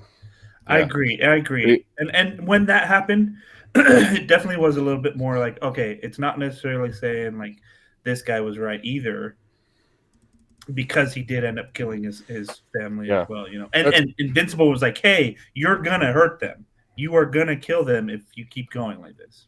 Yeah. That's kind of been my one issue with this season so far is that the morality has been kind of hit and miss in specifically with Invincible, because I love the stuff that they did with Invincible and Omni Boy, right? Yeah. Or whatever his name was. That was great. Talking about what is right, what is wrong, and that sort of type of thing. But then you also have him getting mad at Cecil for bringing in these reformed people, right? And he's trying to give this same guy a second chance too. And you're like, exactly. Yeah. And not only that, but his father too. He likes his father, and it's a little bit inconsistent. So, yes. Yeah, it's a little. These are exactly the problems that I had, despite this episode in isolation being fantastic. Yeah, it's got problems. The show is not very consistent. That's my one big complaint about this season of Invincible is Mark's kind of a hypocrite. Yeah. I'd agree with that. Mm-hmm. I mean, but I love the stuff with his brother though, like facing off against the little like elephant guy, whatever that. I don't even remember him. Yeah, Charles, links don't show up in YouTube. They crop them out. Yeah, or they'll look them out. Yeah, they'll remove your comment entirely too because they'll think it's spam. Unless they make you like a silent movie from the 1911 doesn't count. I want a modern adaptation, and by modern I don't mean filled with the LGBTQ unless they're in one of those circles. This was kind of a team episode too, and I like that he lets he's like, hey, I don't need to solve every problem.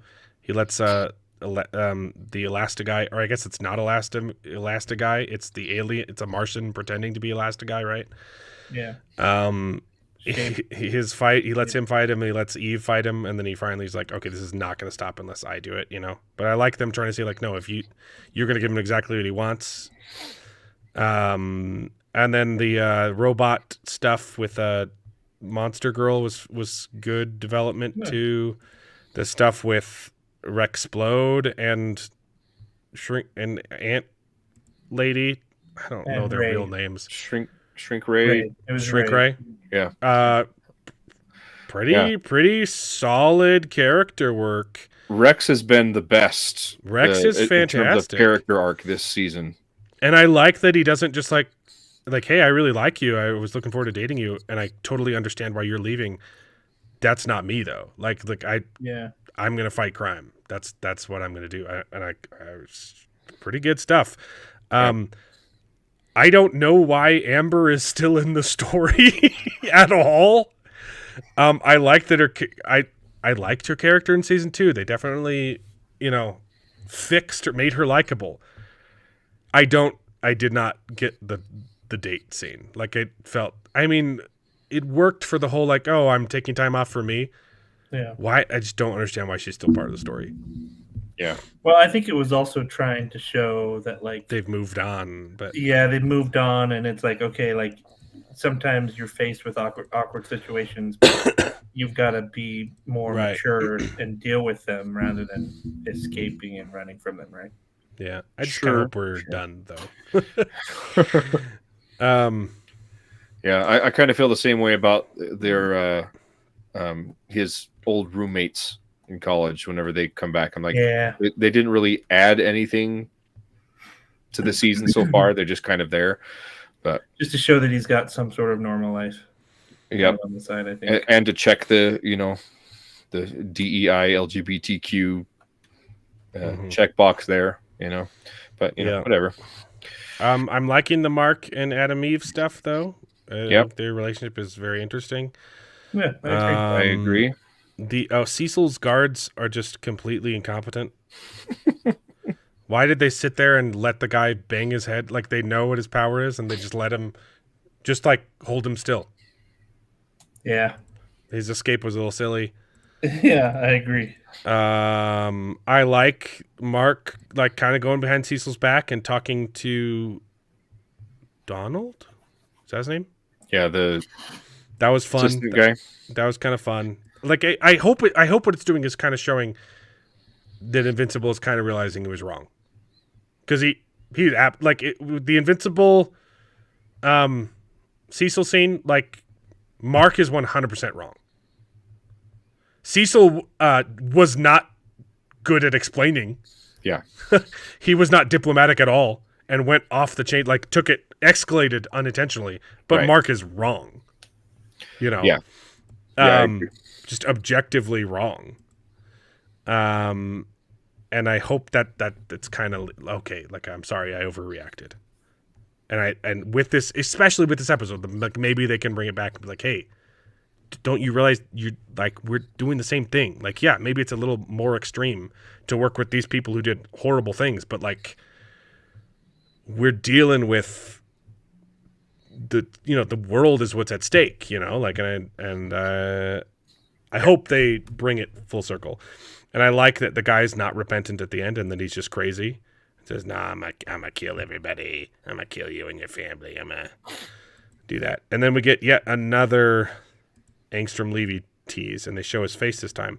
I think this is supposed to be the same one that he killed, because he's got scars all over his face. Except that this time he's working with copies of Invincible, so like he's kind of I don't understand his morality. Yeah, now especially because he was fighting Invincible because he was evil in every other universe. And now he's just obsessed with fighting the only good one by teaming up with the bad ones. Not really sure what's going on. Yeah. Not really in love with Angstrom Levy. I liked the idea of him in season 2, and I hated the execution of Angstrom Levy. And I hope it gets better. And now we've got a League of Extraordinary Marks. Yeah. Which I don't know why they would listen to or care about Angstrom Levy at all. So that's going to have to be explained. Yeah. Yeah. Pretty good episode in isolation. But out of isolation, it's got lots of problems. Yeah, I agree. That aren't game enders. Again, they could be totally fixed. It's not too late. I'd agree with that as well. I'm liking the show. I think season 3 is pretty dang solid so far. Yeah. Yep. Oh, how do we feel about Normo McDaniel's dating Mark's mom? Do we care about? I don't hate it. I'm struggling to care a lot about that relationship. I just like it's nothing offensive about it. Doesn't piss me off. It just feels like a little bit of wasted screen time. Yeah. The only thing I think the only reason why it's there is to provide some tension when Omni-Man shows up, because he says, hey, I miss my wife. He's going to show up when their relationship is finally starting to be good. And and it's also keeping his mom as a character, because his mom's important, right? Yeah. To the story. And so it's kind of like, hey, like how I get it. I get the point of it. It's just not the best part of the story. Yeah, I agree. Yeah, it's very. How do you move on after dating a superhero? But there are only 2 episodes of the season left. Oh my gosh! Why do they do this, man? But we're gonna get it every year, so okay. At least that's what they said. Yeah. You're welcome. I'm quite popular. What did I miss? Who's been complimenting Mark behind my back? What's this? What's going on here? I think you were talking about Mark in the show. Oh. Oh, there you go. Oop, I keep hitting Taking compliments where none were intended. Go to sleep. Go get some sleep so you can fix David's castle. I think it was Charles's castle that I messed up. Yeah, I haven't built anything in that game. You guys just keep building around me. I've made a lot of spots. I've made a lot of the crafting stations, and then you've just built around it and just did whatever. Okay, I haven't done anything. I've just been mooching off all of their stuff. I've literally just been taking all their armor, all their weapons, like everything. I'm just like, woo, yeah, that's awesome. Yeah, I will be building, I think, eventually, but yeah, I haven't gotten to that. Has anyone watched The Ark on Sci-Fi? The Sci-Fi Channel? I haven't heard of it. Someone asked about Dark Skies earlier. I haven't. I know that was an alien one. I haven't seen it. Dark Skies was fantastic. It gets a little bit weird, it was 5 seasons long. I think season 4 gets a little bit weird, but then it gets better at the end. Oh, The Ark is a new show. Yeah.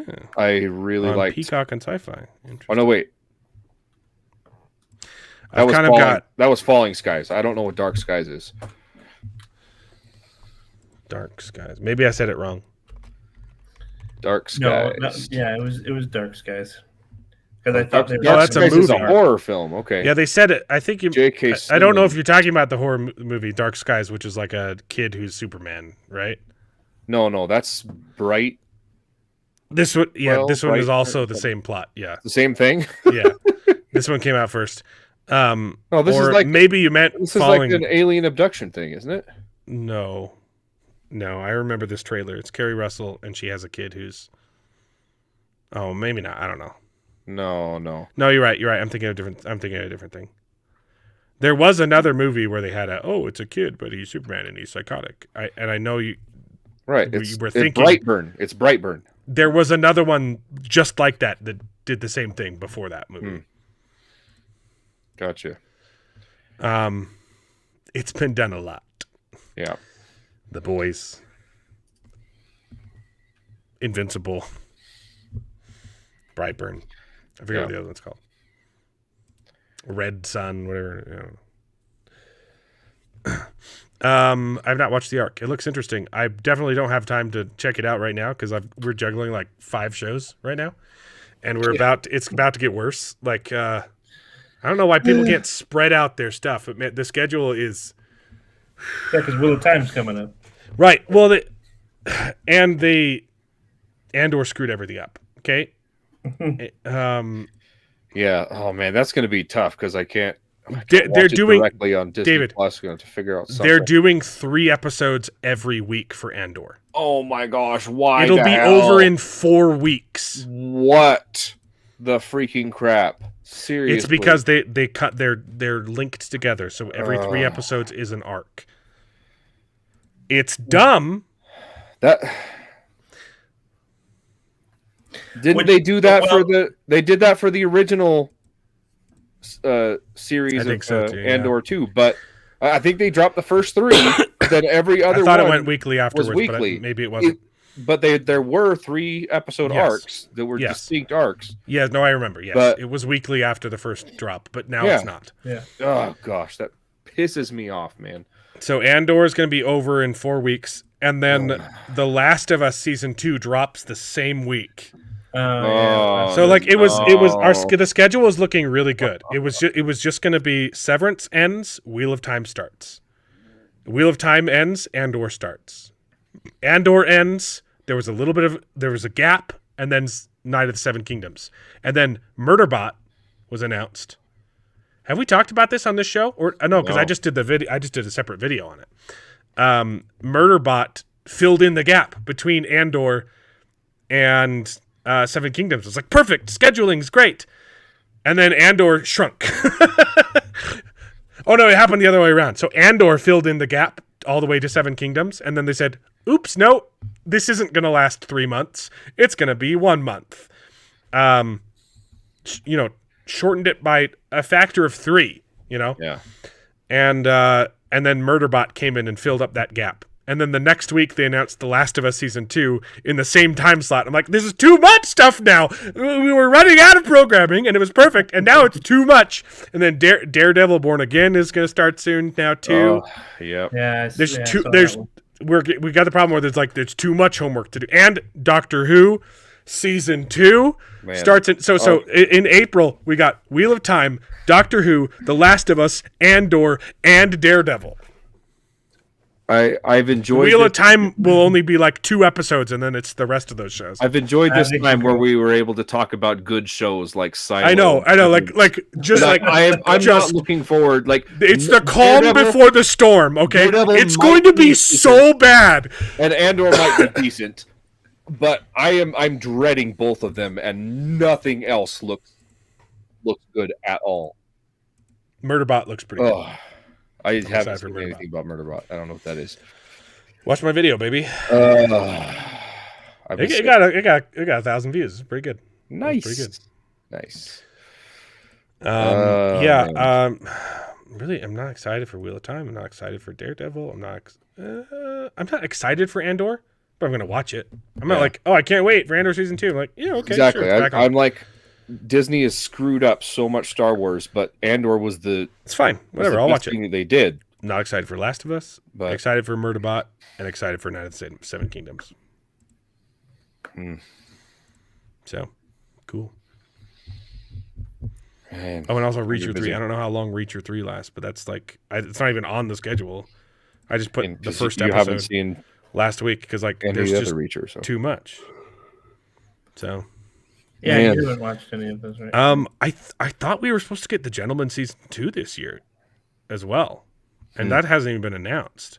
We're getting The Bear at the end of this year, like around June. Oh, I would love We're getting season 4 of The Bear in, I think they said June. So that'll come in same time as Seven Kingdoms. Goodness.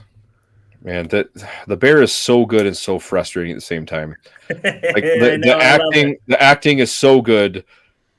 All the characters are amazing, but I also want to punch all the characters in the face. Oh, they're all idiots. No one on the show is smart, and it's fantastic. It's fantastic. It's fantastic and frustrating so much, but yeah. Man. It's the exact same like just get along and cook some meth. Right. Like just stop fighting and run your freaking restaurant, okay? Yeah. I think we're supposed to get Avatar season 2 as well. The Last Airbender. We're supposed to get the Alien TV show sometime this year. Stranger Things 5 is supposed to drop sometime. Or I can remove Andor season 2 from the list of limbo shows. We're supposed to get late this year the Vince Gilligan TV show, which I think he said it's going to be like a sci-fi. Okay. Yeah. Okay. Let's do it. We're gonna Terminalists, not season 2, prequel season this year. Okay.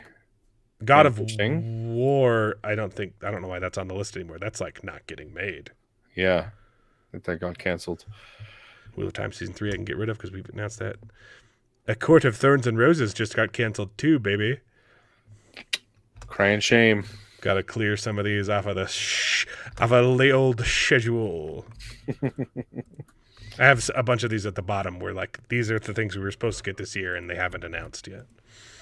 So apparently we're also getting Legally Blonde 3 this year, which I will watch that in theater. Like no joke. I never watched the second one. I haven't seen the second one either. I should probably watch the second movie. The first movie is fantastic. Once. I love Legally Blonde. So good. Yeah, it's really good. I think I've only seen it once. I don't remember hardly anything about it. The Murderbot shows are books are great. Yeah, you've told me.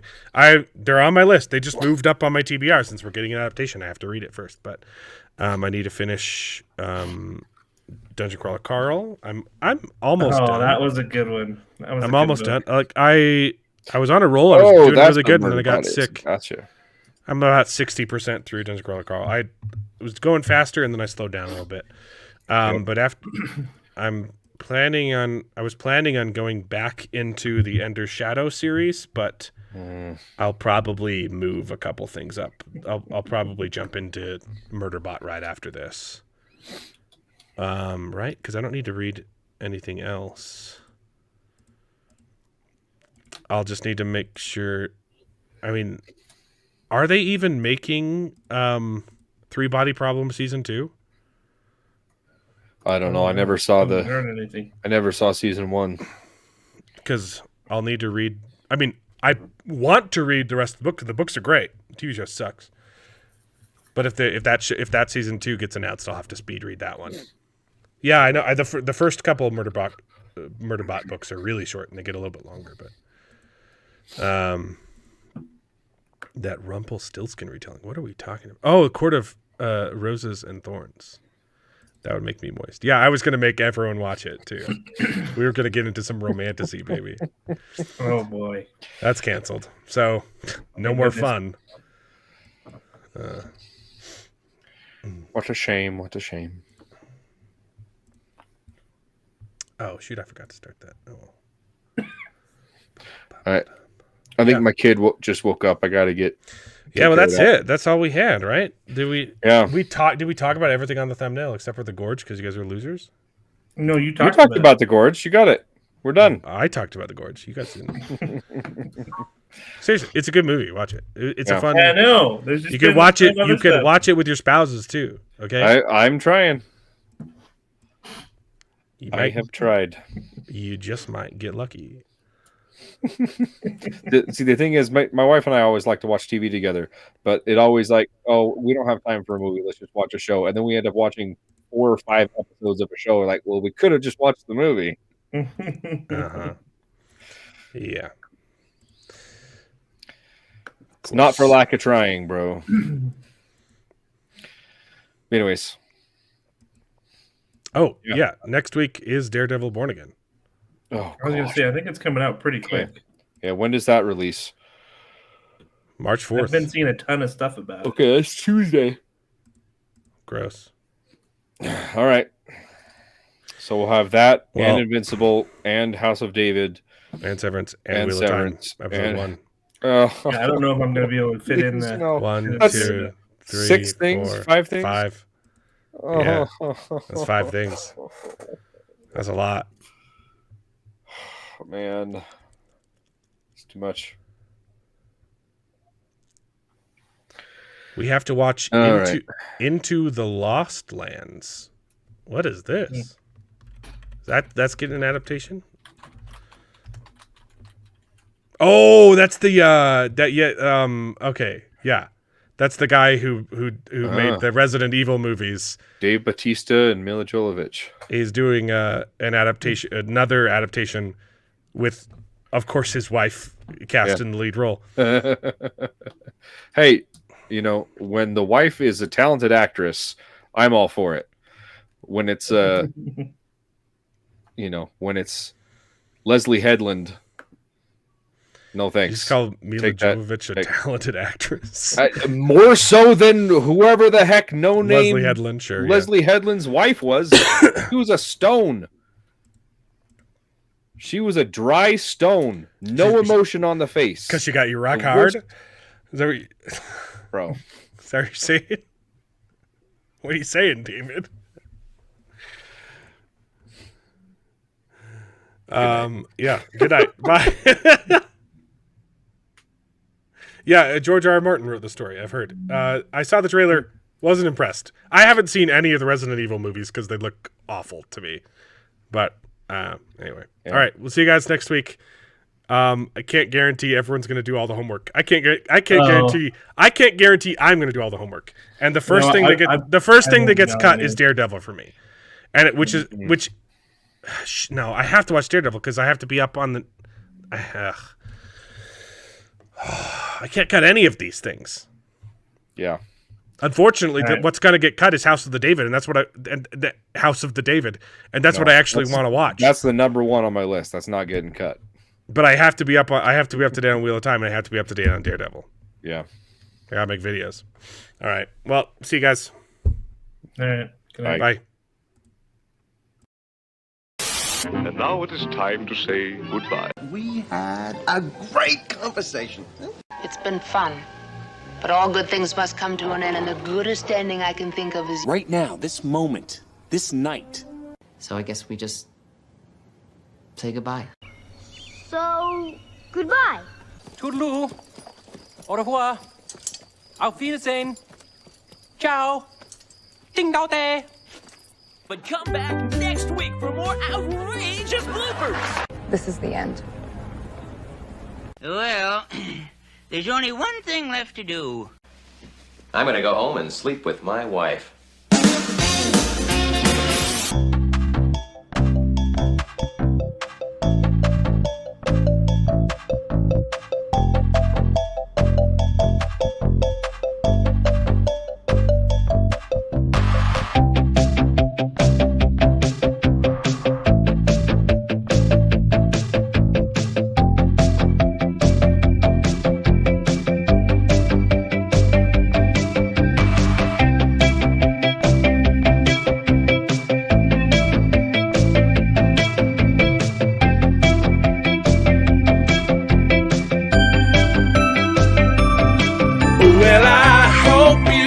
enjoyed the video, if it's true, please take a minute to subscribe to the channel, and you can join us along for the ride. And if you pay me, I'll try to be more entertaining, so please consider joining Patreon and getting your name in the credits with pride.